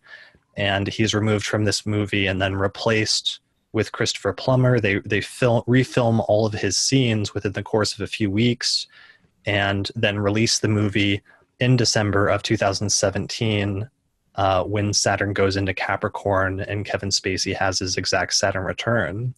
So that's already fascinating enough that we're seeing somebody who was as towering of a figure as Kevin Spacey was in Hollywood over the past decade or two, being an Academy Award-winning actor. But that's not the most interesting part. So that's part of the most interesting part. The other most interesting part is that the guy who replaced him, the actor whose name is Christopher Plummer, also has Saturn at the exact same degree of Capricorn, at 1 degree of Capricorn. Here's his chart, but he was born in 1929, so he's actually having his third Saturn return right now. So Kevin Spacey was born, and this was pointed out, I forget who, it was a listener of the podcast who's also a patron who posted this in the private discussion forum for the group, and I'm forgetting their name, but I'm going to quickly look them up after I stop talking in a few minutes here, because they pointed this out. It's a great correlation. I'd already been paying attention to Kevin Spacey's Saturn return and the fact that his career was imploding right as this Saturn return, the second Saturn return, was beginning, and he was born in 1959. But what's crazy is that the guy that replaced him in the film that was then released in December of 2017 had Saturn at the exact same position at 1 degree of Capricorn, but he was born in 1929 and he was experiencing his third Saturn return. That is some crazy stuff. Yeah, that's really cool. There's a few other examples of that in Hollywood, like, Salma Hayek has the same Saturn as Frida Kahlo, and she played her, and another Saturn Capricorn one, actually, Sean Penn has the same Saturn as Harvey Milk, and he played Harvey Milk in a movie. So there's definitely things like that. Another thing I'd say about Kevin Spacey's Saturn is if you go back to the chart, Chris, you can see Mars. And this is an untimed chart. I just did a new chart. Right. Yeah. This is irrespective of that. He has a Mars Pluto conjunction, and that Mars Pluto conjunction is nearly exactly trine his Saturn. So that means that his Saturn is susceptible to Mars and Pluto type events. And so what I think is interesting about that as well is that, he has been most acclaimed for his roles in which he plays essentially like a villainous type character. And Saturn is, the Scrooge character. Saturn is the kind of the villain archetype in some ways. It's the, the nemesis, the kind of bad guy, and I think around his first Saturn return that would have been like 1989 or the very, very end of 1988. He first got popular after he played this insane arms dealer, this criminal on this TV show, Wise Guy. And he played a few criminals after that, in that period. I don't know if he filmed The Usual Suspects in the in the Saturn and Capricorn period, but I know that he sort of got started. He didn't get started, but he kind of came to prominence with a kind of a criminal or villain character. And so I think it's interesting that he is now playing, this murderer, criminal, president, in House of Cards, which is all about building up an empire only to have it, crash down. And then that actually happening in his real life, and he playing this villain. Now he's being revealed to be kind of a villain in his real life in some ways, to other people through his actions towards him. So it's somebody I wish we had a birth time for him to know where that Saturn was placed in his chart to understand it better. It's just mind blowing to think of the way that these things mirror. And hold on, before you interject, one quick thing. The guy that both of them portrayed, because I used him as one of my very first chart examples in my book. But the billionaire that the movie was about, that they were both portraying, we actually have a birth time for him, and he has Capricorn rising with Saturn ruling the ascendant, placed in Libra in the 10th whole sign house. So Kevin Spacey, played this guy and has Saturn in early Capricorn, and then was basically kicked out of the movie. And then the guy that replaced him has Saturn in Capricorn, and he ended up then depicting him in this big Hollywood movie that will forever sort of memorialize this guy and his personality, and who he was kind of this Saturnian kind of miser type figure. One of the most famous stories about Getty was that he, like one of his relatives, his grandson or nephew or something, was kidnapped, and they tried to ransom him and asked for like millions of dollars, and Getty refused to pay anything. So there's this interesting sort of miserly Saturn archetype that Getty himself represented, and it's interesting seeing it echoed in the actors who ended up playing him. Yeah, absolutely. If there are any actors out there, now you know what kind of characters you be. Yeah, right. So I wanted to just jump back to that initial stunning example of Kevin Spacey and his replacement, their Saturns, and where Saturn is now. I think that's a perfect illustration of credit where credit is due, working out really well for one person and not so well for another person. You know, was the other actor was the person that the director wanted, right? Like he was supposed to do it. That was what was right, and it was denied. And in all honesty, even though I did like Kevin Spacey as an actor, regardless of the other personal things, I liked. No, he's really good at acting creepy, right? Yeah, I mean, he did a great job in House of Cards, especially in the first, couple of seasons, and other similar type roles. But what was I saying? What was the point of that sentence? The point you were making, though, that credit where credit was due. What was weird is that in the previews for this, Kevin Spacey, they put him in a bunch of makeup and like prosthetics, and it looked really weird in the previews. Like, even though the studio wanted him because they wanted a bigger actor, like it almost didn't look appropriate for the role. Whereas the Christopher Plummer, who ended up replacing him and they reshot all the scenes, actually looks really good as somebody trying to depict Getty. So your statement you were making, where you're going with that, I also see that as being true in that, somebody that was more appropriate for the role actually winning out somehow through this weird twist of fate, and the person that was perhaps less appropriate for it, losing it in this very odd way. Yeah. No, it's a wonderful example for a lot of reasons. Sure. So did you have anything else to say about, or before I sort of interrupted you? Me? Yeah. Did you have anything else to say about that example? No, I just kind of wanted to point out how that's an application of credit where credit is due to both people. And one looks like a terrible event where you lose your career, and one looks like a great event, but it's the same thing. It's just, which side you fall on. And sure. Although, Saturn transits can certainly bring what is experienced as unearned tragedy or hardship, there's also a lot of earned tragedy and a lot of earned authority or earned recognition, right? Like the person who had been an actor their whole life, and like they did that, right? They earned that skill and that reputation. They earned the director's respect.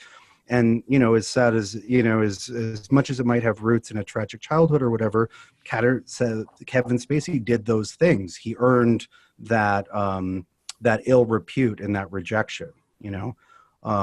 Sometimes the planets do signify just like random stuff, good or bad, or seemingly random, but there is a very strong connection to action over time, especially with Saturn, especially with Saturn in such a Saturn-y sign. Like Saturn, especially in Capricorn, is a big fan of, if you do something every day for 3 years, then that's what you'll have at the end of it. It's not magic, right? If you, if you hurt people every day for 3 years, I bet your reputation will suffer and you may be imprisoned. If you, do an exercise every day for 3 years, you're going to be amazing at that. One of Saturn and Capricorn's tricks is the least magical thing in the world that is the most magical thing in the world, which is if you keep doing that, this is going to happen. Sure. That's a really important point, because it's a delicate topic that comes up over and over again on the podcast, which is, on the one hand, this objection that I have to some strands of modern astrology, and certainly Lisa Scheim, when talking about Saturn and Saturn returns and Saturn transits, also has, which is that in the attempt to by modern astrologers oftentimes to speak in an empowering way. They attribute almost like, godlike powers to like any individual to actualize their own will and therefore to manifest anything. But then as a side effect of that, they basically attribute sometimes things to individuals that happen in their life that are not under the control and say that it's somehow their fault for not actualizing their will, or that they attracted that to them or something like that, which is just can be bullshit in many instances. But that being said, the point that you're making is really important, which is that of all the things, sometimes Saturn really is closely connected with the results of actions and receiving your just due for that, either in a good way or a bad way. It's hard balancing those two things, because you don't know until you get to an individual case, like what it actually is going to be. Is this something that is a result of a past action and you're receiving your just desserts, or is it something that is just a tragic thing that you have to put up with and deal with that is not necessarily your fault? Yeah, well, a lot of times it's pretty clear. One of the examples I believe you wanted to deal with was Michael J. Fox being diagnosed with a terrible disease during his Saturn return. That wasn't because, he was a jerk. And so, God gave him, Parkinson's, is it? Yeah. At his Saturn return. But at the same time, and for me, at least, knowing that there will be, you will experience, everyone will experience difficulty or tragedy that is not the result of their actions. To me, that frames, it sort of underlines the point that, not everything's in your control. So by all means, make the best out of what is in your control, right? You don't have total control. Don't fool yourself. But you do have some control. And if you let the fact that things just sometimes happen, convince you to give up what little control you have, then, that's just a shame, and that's not going to work out for you. Right. And what is that saying? It's like, give me the power to accept the things that I have to accept and control that. Do you guys know that saying? Yeah, it's something like, grant me the serenity to accept what I cannot change, and the courage to change the things I can, and the wisdom to know the difference. There you go. Yeah, something like that, along those lines. So, and the other thing from a technical standpoint that's relevant here, and is probably relevant, it's like, I don't want to overemphasize this because there can be mitigating factors and reasons why this is not the case, but oftentimes sect seems to play a major role, especially for Saturn returns, and sometimes indicating from a more technical standpoint if the person is going to experience the more constructive side of the Saturn transit, or if they're going to experience the more challenging side of the Saturn transit. With, generally speaking, all other mitigating factors aside, people with day charts often experiencing the more constructive side of the Saturn transit, and people with night charts experiencing the more challenging side. And that can be mitigated in a number of ways. For example, with Jupiter or Venus aspecting Saturn and offsetting things, or in this instance, this is particularly relevant if Saturn is dignified zodiacally by sign, either being in one of its own signs like Capricorn or Aquarius, or being in the sign of its exaltation, Libra. That can be a major mitigating or offsetting factor to that rule. But all other things aside, sect often is useful in often determining which way it's going to go. And that's one of the reasons I wish, in the case of Kevin Spacey and Christopher Plummer, that we had their birth times, because it would be interesting to see if, for example, if Kevin Spacey was a night chart and Christopher Plummer was a day chart, or what have you. The other relevant thing to point out Michael J. Fox's chart is the fact that Saturn rules his first house, which is the house of like one's appearance and one's general vitality and health. But then the 12th also represents not just enemies, but suffering and, like that kind of bad stuff. And so the fact that Saturn at its return, ended up this isn't going to be the same for every person who has this, setup, Saturn Capricorn in the 12th with Aquarius rising. But, the fact that he did start exhibiting symptoms of Parkinson's as he was approaching his Saturn return, when it rules these parts of his chart and he has an illness. Now, if we were reading his chart, there's there's a bit more we could say. That wasn't the end of his life, getting Parkinson's. It was really the beginning of his new life. As instead of being like an actor or being just an actor, he became this health advocate and activist, for stem cell research. And the Saturn opposition, I believe, that's really when he got much more political, about it, and sort of taking his case to lawmakers and saying like, look, this is this therapy that we really need for people who are suffering. So the cause of his life now, it's still not just his own personal suffering, but also the idea of suffering in general is now a focus of his, core identity. This is who he is now. He goes around and tries to like fix what's broken. So, I mean, in one way, you might even be able to say, well, maybe the Saturn return is, when he's like done in by it or something. But it might be, Chris is like, stop predicting deaths on my show, please. Yeah, Stop I'm not predicting deaths. Yeah, sure. He maybe that's a breakthrough. When maybe he gets some sort of important legislative victory, for stem cell research, or there's some other kind of, accomplishment or achievement he makes as a result of going through now these 29 years of advocating on this topic. Yeah, definitely. So he's somebody who, Lisa used in her lecture on Saturn returns and sect, and one of her favorite examples because of his Saturn ruling the ascendant and being placed in the 12th in the night chart, and then him basically being diagnosed with Parkinson's during his Saturn return. And so he's somebody who certainly now, one Saturn cycle later, having Saturn in Capricorn, that will be interested to see what his second Saturn return is all about, and what the closing down of that 30-year cycle and the opening up of a new 30-year cycle will look like for him in his life. Right. There's a lot of other Saturn and Capricorn people where we're interested in that as well, in terms of the people going through their Saturn returns at this time, going through that process of closing down one chapter of their life and then opening up another 30-year chapter.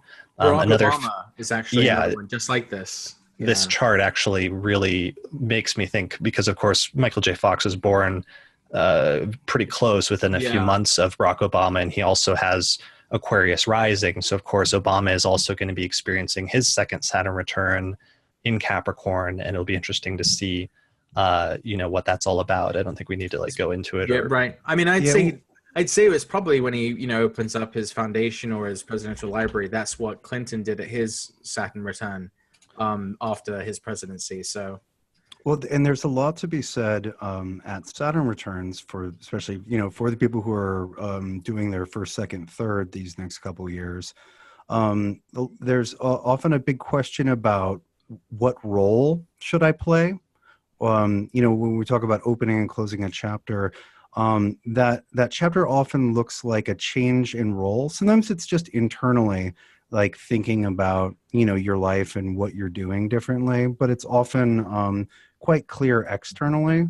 As for the first Saturn return, there's that question of so I learned how to do this in my 20s, and I guess I'm good at that, and I'm educated in this and that, but what is my role in the world, right? What is the container that I'm going to pour myself into? What is my job, in the context of the rest of the humans? And I think that's a pretty key Saturnian thing. Yeah. It's a pretty key Saturn return thing. And again, because Saturn's in Capricorn, we're kind of seeing Saturn on steroids here. So all of those fundamentally Saturnian themes, I think, are going to be very clear. Definitely. And are there any other Saturn return? Because with Saturn and Sag, we looked at some Saturn returns where we were really looking forward to how those turned out. Like one of them that was funny was the actor Shia LaBeouf, and knowing that he had Aquarius rising and Saturn and Sag, and we were looking forward to seeing what his Saturn return would be about. And that was actually really interesting. One of the things being, him on the week of his exact Saturn return, renting out a movie theater and then sitting down and watching all of the movies he had done since he was a little kid over the course of that week of his exact Saturn return, in a very vivid and sort of stark Saturn return example, in addition to obviously other things. What are some other people who are born with Saturn in Capricorn, where we're So- going to be looking forward to seeing how their Saturn returns turn out? So I would like to use the example of James Earl Jones. James Earl Jones is one of my favorite examples of a chart now. We have a timed birth for him, so that's really cool. One of the coolest things about James Earl Jones's chart is the fact that he was born with Mercury in Capricorn rising, and of course he's most famous for his big, deep, dark, booming voice, which he uses to portray these iconic father figures and or villains. Darth Vader. Person with a rich, deep bass voice, who just exudes gravitas. Like that's what Saturn looks like in a sign that it rules, right? That's what Saturn sounds like, right? And so that's the feel. We'll look at it. It's Mercury stationing direct at 6 degrees Capricorn. On the ascendant, it's actually 3 degrees above, which means the moment he was born, Mercury was just rising over the eastern horizon at that moment. And then a few minutes later, the moon rose over the horizon and Saturn came right after it, all right before the sun. So they're all those planets, Mercury, the moon, and Saturn in Capricorn, preceded and rose just before the sun, just before sunrise that morning, the morning he was born. So yeah, I just think that is just so amazing. But what's even more interesting about it is the fact that he was not always known as this legendary voice in cinema. When he was a kid, he was actually mute for several years. He did not speak at all. He could not speak. He had a very severe stutter, and this is a very common theme with Mercury Saturn people, is they oftentimes have obstacles revolving around the idea of speech. But then as time went on, and again that's Saturn's thing and Capricorn's thing is over the course of time and maturity and maturation, he becomes an adult. He gets his deep voice. He now speaks with authority. Now he speaks and people tremble. Now he speaks and people listen. So I think that it speaks so clearly. It's beautiful. It's beautiful. I heard that the first time he spoke a word, he caused an earthquake. He was like 6, and there was just this rumble. The earth trembled. He is literally the voice of Darth Vader. Like this is, it's beautiful. It's a beautiful chart. But anyway. And that theme, before you move on, just that idea of something that is initially is a weakness or a shortcoming or an obstacle, but then eventually becomes a strength almost through, I don't want to say, sometimes it's overcompensating, but other times it's through just sheer, focus and willpower and repeated failure, that eventually it becomes something that's like hardened and that the person is able to wield as something that's powerful rather than something that's a shortcoming eventually. That's a great Saturn and Capricorn type theme. Weakness earlier in life that later becomes a strength.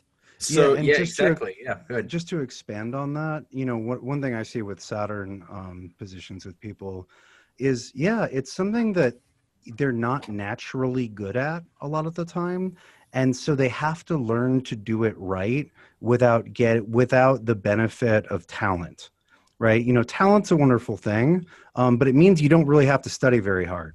If you're good at something, you're just naturally good at it. You don't have to build that skill from the ground up.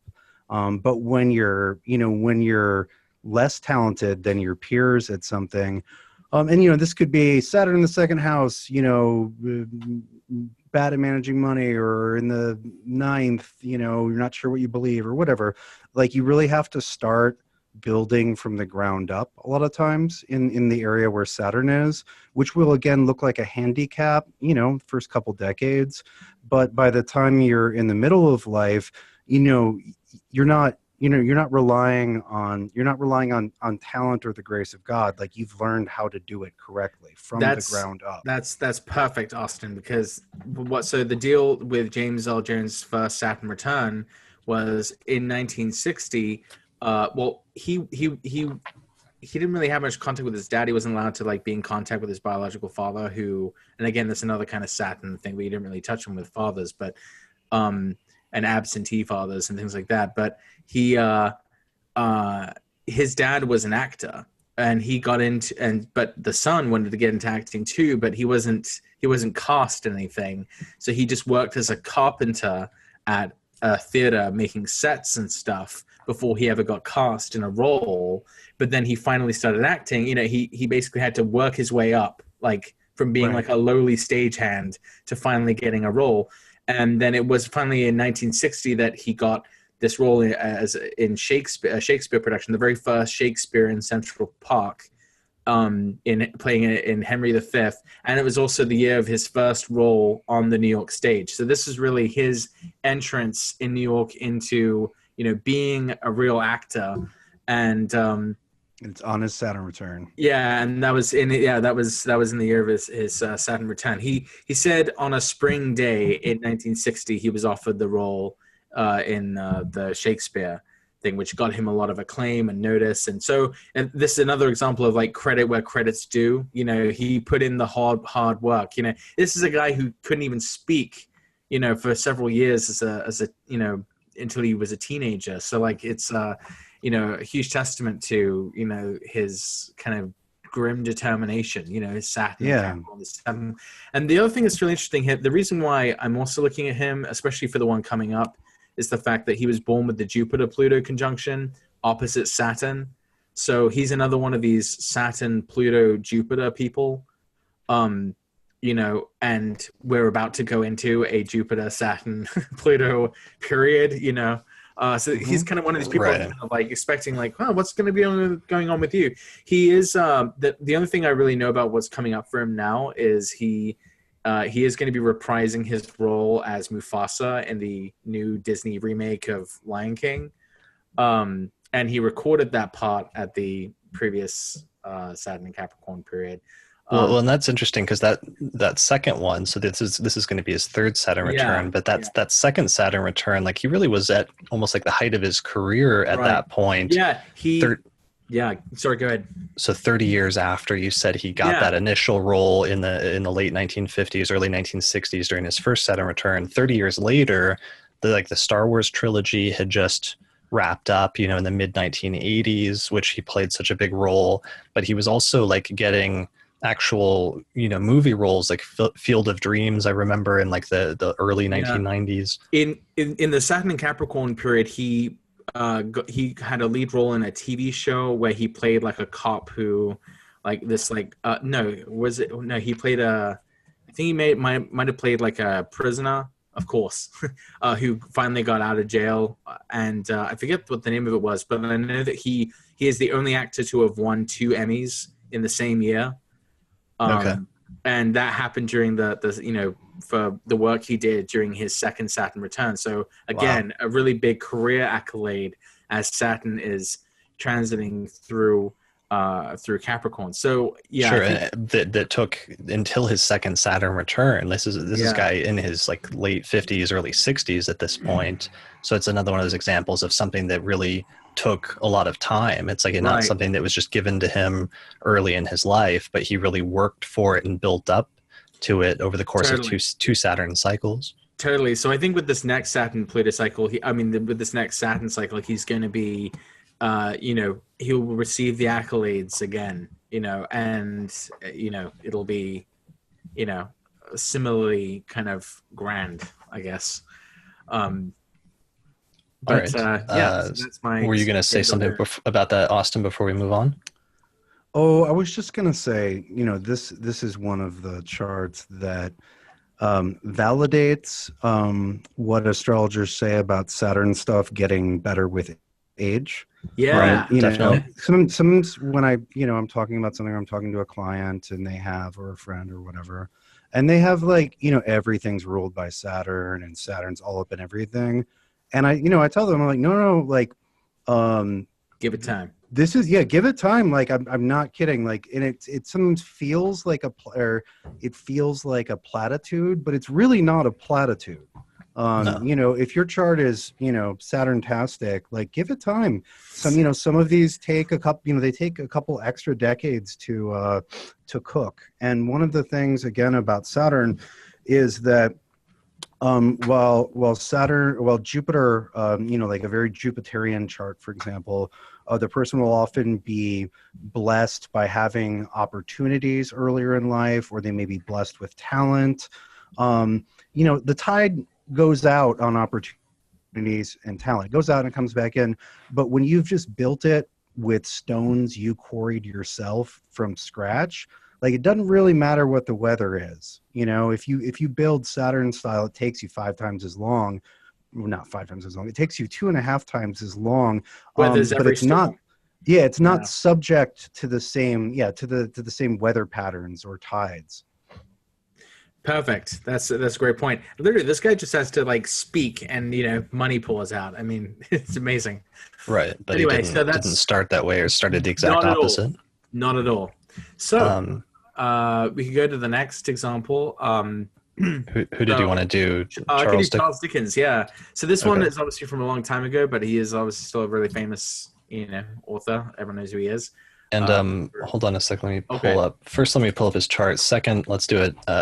Even though we're still recording, let's do a time check just to gauge our time here. So we're at 2 hours and 20 minutes. So what should we go for? Just like 2.5, 2:45, 3 hours. What do you guys feel like? I think we should do Dickens, maybe real quick through some of those pop culture examples, and then do sort of maybe like 15 minutes of concluding thoughts, and just and that'll wrap us in maybe half an hour. I feel like that would be not rushing it, but also not getting lost in detail. Yeah, I think that's a good idea. So you can do Dickens, but keep it kind of concise, Patrick, and then we'll move on. Yeah. Okay. Also, one other thing, Chris, the time on Dickens' chart is actually 7:50 p.m. Okay, let me change that. Should be Virgo rising. There we go. Yep. That's Dickens. When do we... do you see it? Yeah, I see it. Yeah. Shall we continue? Yep, let's go. Okay. All right. So this is Charles Dickens' chart. And what I think is really interesting is about Charles Dickens is, he an author who was famous for writing stories which were about the grinding misery of poverty. And he was born with Mercury as the ruler of his ascendant, and it's in Capricorn. So he is thinking and talking about, hard times, orphans, all the Saturn topics, Oliver Twist, David Copperfield, all of that stuff. And what's interesting about this too is, when a lot of the reason why he is so interested in those topics for his novels is because when he was a kid, his dad got locked up in debtor's prison, and he had to work in terrible conditions to support his family for several months. And because he came from a place of relative privilege, his descent into this world of being in poverty, left a huge impression on him. And so that's why in his books, he's always focused on these really hard Saturnian issues of especially of youth in poverty. In Mercury and Capricorn kind of captures that kind of idea of youth in poverty. Now, Saturn, they're the fifth too. Yeah, children. Exactly. So with and that's why his books are sort of focused around child characters in hard, terrible situations. So his first Saturn return, he was a very famous author by that point already, and he made this very controversial visit to America. He'd never been to America before, and for him it was a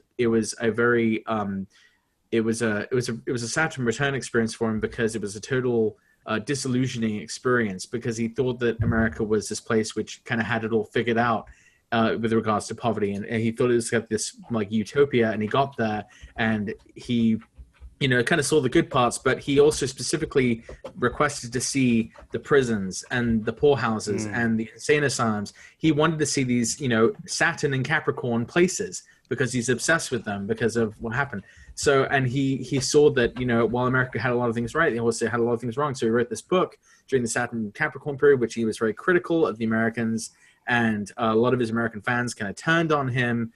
He eventually was able to win them back with previous or rather subsequent books, but that's Charles Dickens' first Saturn return, and I thought that was just right. Yeah, that's brilliant. Really that's good. And also, like, so just to say a little bit about Saturn's position natally and how clearly that fits into his story and his stories.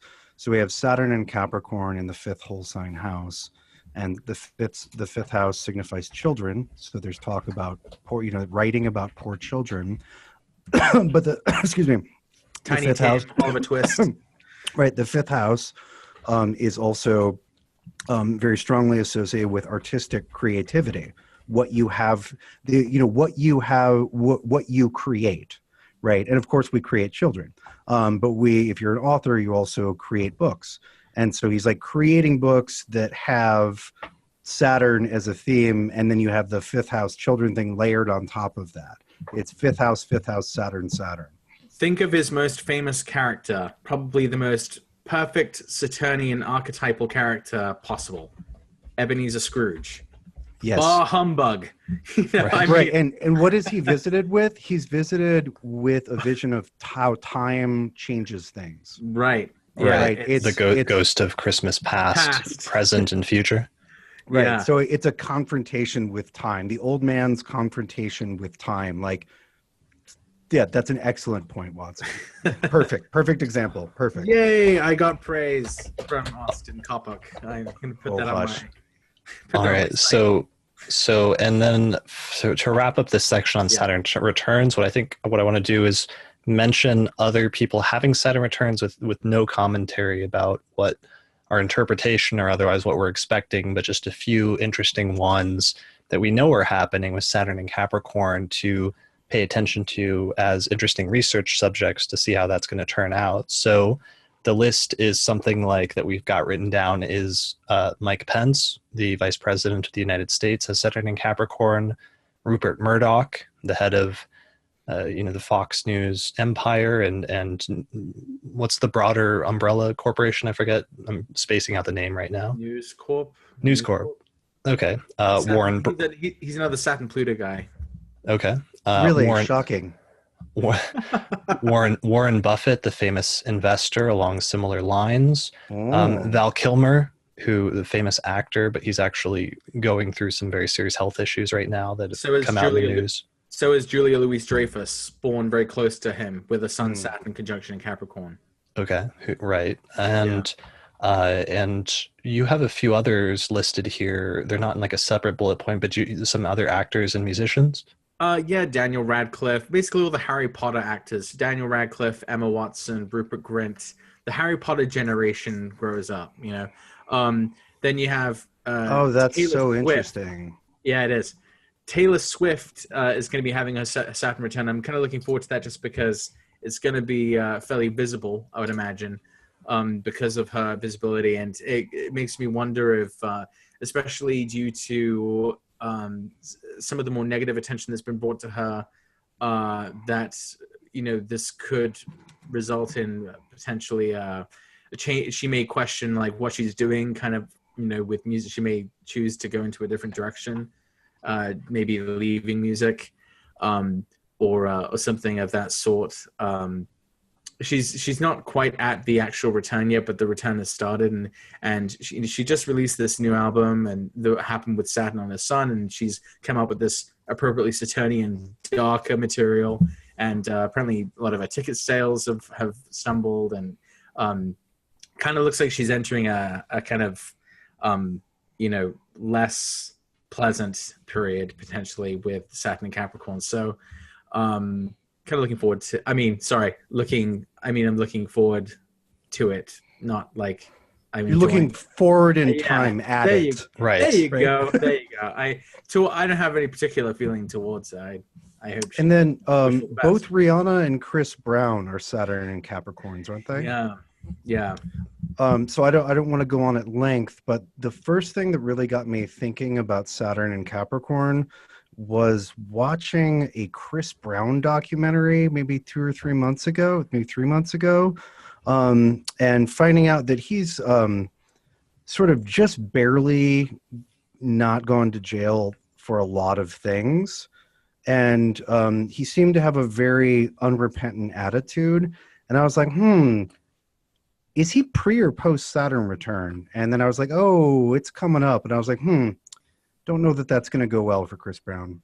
Maybe he'll, change it up. Yeah. Maybe he'll put away childish things and make good. But I was just sort of like, I don't know if Saturn and Capricorn approves of that behavior. He's a new moon in Taurus, by the way. So Uranus is coming up for his sun and moon. Oh, yeah. Well, that's a whole other thing we're going to have to do a show on in a few months here, which is Uranus's ingress into Taurus, which is marking not just the 3-year shift of Saturn and Capricorn, but a whole new 7-year shift of a planet going into a new sign.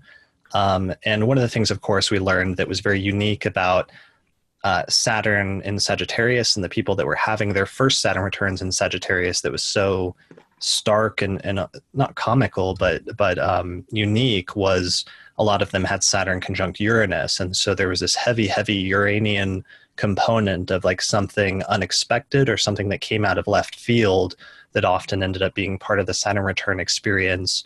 And for many of the people experiencing their first Saturn returns in Capricorn who were born in the late 80s or early 90s, that's also going to be present for them as an interesting component of their Saturn returns, since they have Uranus in Capricorn conjunct, or at least in the same sign as Saturn for the most part, in addition to Neptune, which most of the Saturn in Sagittarius people didn't have. So that's actually a unique additional component that's going to be new and introduce a sort of unique combination or unique component for these first Saturn return people.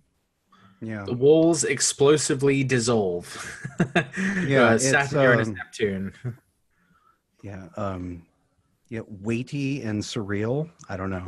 Right. Weighty, surreal, unexpected. The Neptune thing is the thing that really throws me off. I'm not quite sure how because it's such the antithesis of Saturn, and you can see that with the destruction, the dissolution of the Berlin Wall, for example, right, and the Uranian and Neptune component perhaps being part of the reason why we're talking about destroying or taking down of the wall during that time, with Saturn in going through that sign versus building one up. But then the question is, what does that look like then when a bunch of those people start having that placement activated in their chart? What walls are being dissolved or brought down in their personal lives at that time? Well, and I would also say that those, I would say, to a certain degree, by controlling the boundaries around space, Saturn will create and destroy worlds. And I think, destroy, in a sense, when the Berlin Wall came down, it destroyed the political world that people have been living in for decades. But, thinking about these Saturn, Neptune, Uranus people, I wonder, there's this whole layer of the virtual world that is going to need some very strange architects, imaginative, technically inclined, willing to dwell within virtual worlds. It seems like out of that generation, we'll get some notable architects of that virtual layer of our world, which is only growing, right? Yeah. On a literal virtual reality. I mean, just the very basic things that people have obviously already got to be working on. Like, well, what if you did Second Life or Facebook, but it was completely virtual? It was, full immersion VR. I'm not in that area. That's not an original thought. That's like an obvious thing. Like, there will be these worlds that are being built. That terrain has got to be farmed and shaped. And I would be shocked if some of the people who end up being the leading figures in that aren't from that Saturn, Uranus, Neptune subgeneration. Not that that's the only thing that's good for, but. And I'd also like to add as a side note to that Chris did that paper on the Uranus Neptune cycles and its continuing synchrony with the synthesis and development of innovations in astrology itself. And so a lot of the older modern astrologers kind of looked at the Pluto and Scorpio kids as the people who would really kind of shake up astrology. And I, as a Pluto and Scorpio person, kind of no. It's the Uranus Neptune kids from the early 90s who Yes, are going to yeah. be doing kind of the crazy stuff. Like so in a way, I'm also excited for the possibilities for astrology itself and the astrologers who will come of age with this Saturn return, because they're going to be bringing forth the Uranus Neptune thing, and especially once Uranus squares Neptune later on, a few decades from now. That's going to be another amazing time, I think, for those people who I think will be building something at this time, like you said, Austin, who will be extraordinary to us, I think. Definitely. Yeah, it's interesting to think about the people who may discover astrology, who are having their first Saturn return, and to discover astrology during your first Saturn return, with it also activating that conjunction or co-presence with Uranus and Neptune at the same time. That would make some sense. Yeah, absolutely. Well, and it's also we should probably not go any further down this rabbit hole, but in a sense, we can date the beginning of the translation movement, and the beginning of the absorption of traditional texts into astrology to that Saturn and Capricorn period last time. So we're in a sense, we're coming. We're the traditional revival in astrology is coming up on Saturn return. Yeah, that's a really important point, and that's the whole really interesting thing about that was always transmission and synthesis of the ancient traditions with the contemporary ones for 3,000 years now, because I've actually traced it back as far as the 7th century BCE, where those Uranus-Neptune conjunctions were still relevant.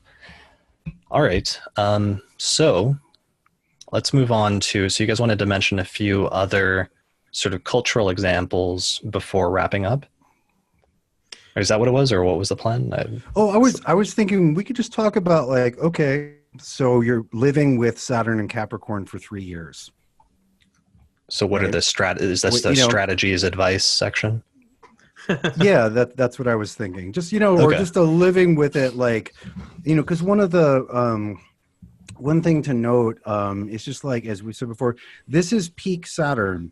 Whatever transits you have from Saturn right now, whether it's just like a square to your Mercury or whatever, that's going to be the most important Saturn aspect your Mercury is probably going to get for a very long time. Like, Saturn's just sort of, turned up to like full James Earl Jones for years. And after this, of course, Saturn goes into Aquarius, which is the other, full Saturn Monty. And so, all of the Saturn transits and all of what I would even call Saturn opportunities are all like at max. Like, after this, Saturn's not going to be as strong for like 15, until it gets to Libra after, I don't know, 20 years. And so there's just a lot of Saturn happening. Like, one example of a Saturn opportunity is in electional astrology, right? Do you have a thing that you want to do that requires a good Saturn position? Congratulations. Saturn's going to be in its rulership for 5 years or 5.5 years, right? If you're doing traditional astrological magic, and you have a thing that requires Saturn in its dignity and its hour and rising and all that, congratulations. That's going to be really easy to find. Like, the Saturn elections are going to be bountiful. And so will the Saturn transits. It's not the same thing as, Saturn aspecting something from, in your chart from Sagittarius or Scorpio or whatever. Like, this is real Saturn. And I think that means, of course, you have to take it really seriously.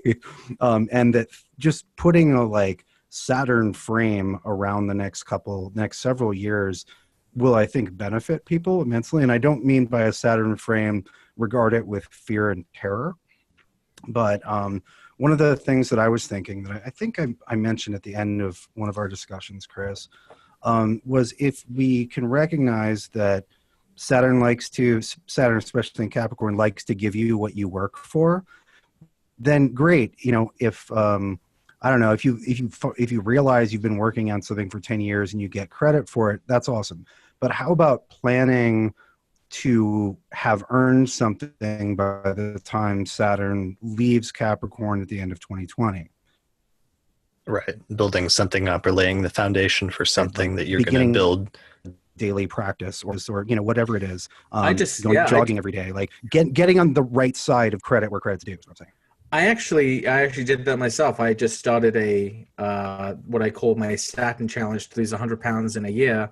I've been posting daily videos, of my progress, and I chose a Saturn election with Saturn Capricorn rising, and so far I'm sticking with it. It looks like it's going to be good, but I think it's really interesting. You said this is something you want to lay, this kind of elections you want to cast, while Saturn's in Capricorn are going to be things you want to really, really last a long time. I think since Saturn's in my 6th house of health, that's what I want for the next 30 years. I want to be, I want to be there, Well, and something that you're going to work at and build over time rather than like a get rich quick sort of scheme. That's not a good idea for a Saturn election. And you actually used the election that we highlighted for January in our yearly forecast episode, right? Yeah, I did, but it was somewhat by accident because I'd forgotten about it. Yeah, I think so. And then my wife said, "Oh, you should go today." And then I was like, "That's funny." Like, that's the day they suggested. I didn't get to do it with Venus rising, but I did it with Saturn rising. Right. All right. So we're getting into this. Austin, you're having some connection issues. Yeah, that's cool. It's probably because we've been talking for like 3 hours, so maybe we will start to wrap things up here. Are there any final things that we should mention? I think that was a great note about Saturn elections and using those. And obviously, we're going to be highlighting a lot of those in the electional episodes, the monthly forecast episodes over the course of the next couple of years, if not longer here. Any advice or anything else we should say as we're wrapping up this whole discussion about Saturn and Capricorn? I think we've covered a lot. So I know I've been a bit of a fearmonger. I know I've monged some fear this episode. And so I just would like to impart that you should try your best not to fear what's coming, but just to understand what's coming and to be Saturn in Capricorn. I mean, I think Saturn Capricorn asks us all to be more cautious and to be more serious. And I think we just have to take every moment the way that we always should, but the way that Saturn, I think, needs us to act, or the way that we need to act in the situations that are coming before us. So we shouldn't fear it. And, in order to face down Saturn Pluto stuff, we need Saturn Pluto people to do it. So those people are among us and out there, and, they'll be our heroes. Right. The same, thing that from the Saturn Pluto that causes difficulty and sometimes oppression can also lead to strength and resilience. Yes. There you go. Go ahead, Austin. Oh yeah, I was sorry I cut in there. That I'm getting some technical stuff. Yeah, that's all right. One of the things that I wrote was sort of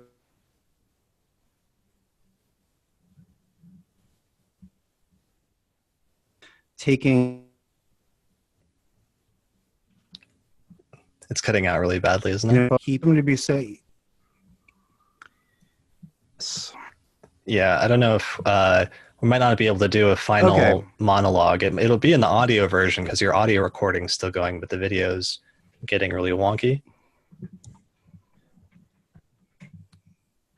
Yeah, we're maybe not. Maybe I don't know. Maybe just the get on the right side of credit where credit is due is a good final note, and Watson's concluding piece. Although I only heard half of it because it kept cutting out. It seemed. All right. It was really good. It was really, really good. You'll see it in the final YouTube version. I didn't even predict one death. Yeah, there's still time after the episode credits. So I'll do like a whole montage that'll be cut out of the cut scenes of you in the next Saturn and Capricorn period. Right, a fireside chat with Patrick Watson, 5 hours in length. All right, so This is great. Thank you guys both for joining me for this discussion. Things are starting to cut out, so I want to mention everyone's website where people can find out more information about each of you. So first, Austin, you can find out more information about him at his website, austincoppock.com. He writes an amazing horoscope column, astrological column on his website, and he also does a successful and very useful Patreon campaign, which I'm signed up for, and I think Patrick is also signed up for, where you can get a bunch of benefits for his both his dailies and weeklies and monthly astrological columns and a bunch of additional bonus content. So check out his website at austincoppock.com for more information about that. He also has some great articles on Saturn and Capricorn and other stuff that he's written. I'll try to link to some of that in the description, either for this video on YouTube or on the podcast website.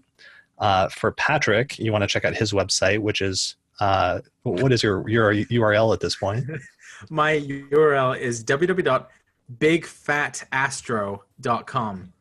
All right. And I have a sneaking suspicion that that's not going to be relevant anymore as a name by the end of this transit. Potentially, but I just could change it to Big Fit Astro, or... Oh, that's good. Or, I mean, regardless of my own size, it never was just about me. It was also about my astrology, which is big and fat. And I think having big fat astrology is, you shouldn't plus size shame my astrology, Chris. Sure. Big fat, juicyastro.com. Yeah, I think that should be my astrology has curves, and you will not besmirch them. Sure. Good name. No. Your astrology is great. And yeah, so bigfatastro.com, where you've got articles. You have a great article, which I think at some point you should release the Saturn in Pluto one. So that's otherwise available for purchase on your website. You also do a YouTube channel, which is the same name, which you can find through your website, but it's Big Fat Astro Vlog. Yeah. And have also a successful Patreon campaign where people can sign up in order to get early access to your videos and articles and other things like that, which I follow and appreciate. So yeah, people should check out your website. And as for myself, I primarily host the Astrology Podcast at theastrologypodcast.com. If you enjoyed this episode, then please give me a good rating on iTunes. And you can also subscribe for extra bonus content through Patreon, where I have, electional episodes and behind the scenes content and other bonus podcasts that are not released to the public. Also got some posters, one of which is in the background, and those are linked to in the sidebar of the podcast website at theastrologypodcast.com/2018 posters. All right. I think that's it for this episode. Thank you both for joining me. I'm so glad we got a chance to do this. This came out really well, and we should reconvene in 3 years and do a retrospective and see how things worked out. What do you say? Yeah, I'm into it. Definitely. Thank you for having us, Chris. Thank you. Yeah, thank you. This was awesome. And all right. Well, thanks everyone for listening. Check out the websites in the description below, and we'll see you in 3 years when we do the next episode on Saturn going into Aquarius. All right. Thanks everyone for listening, and we'll see you next time.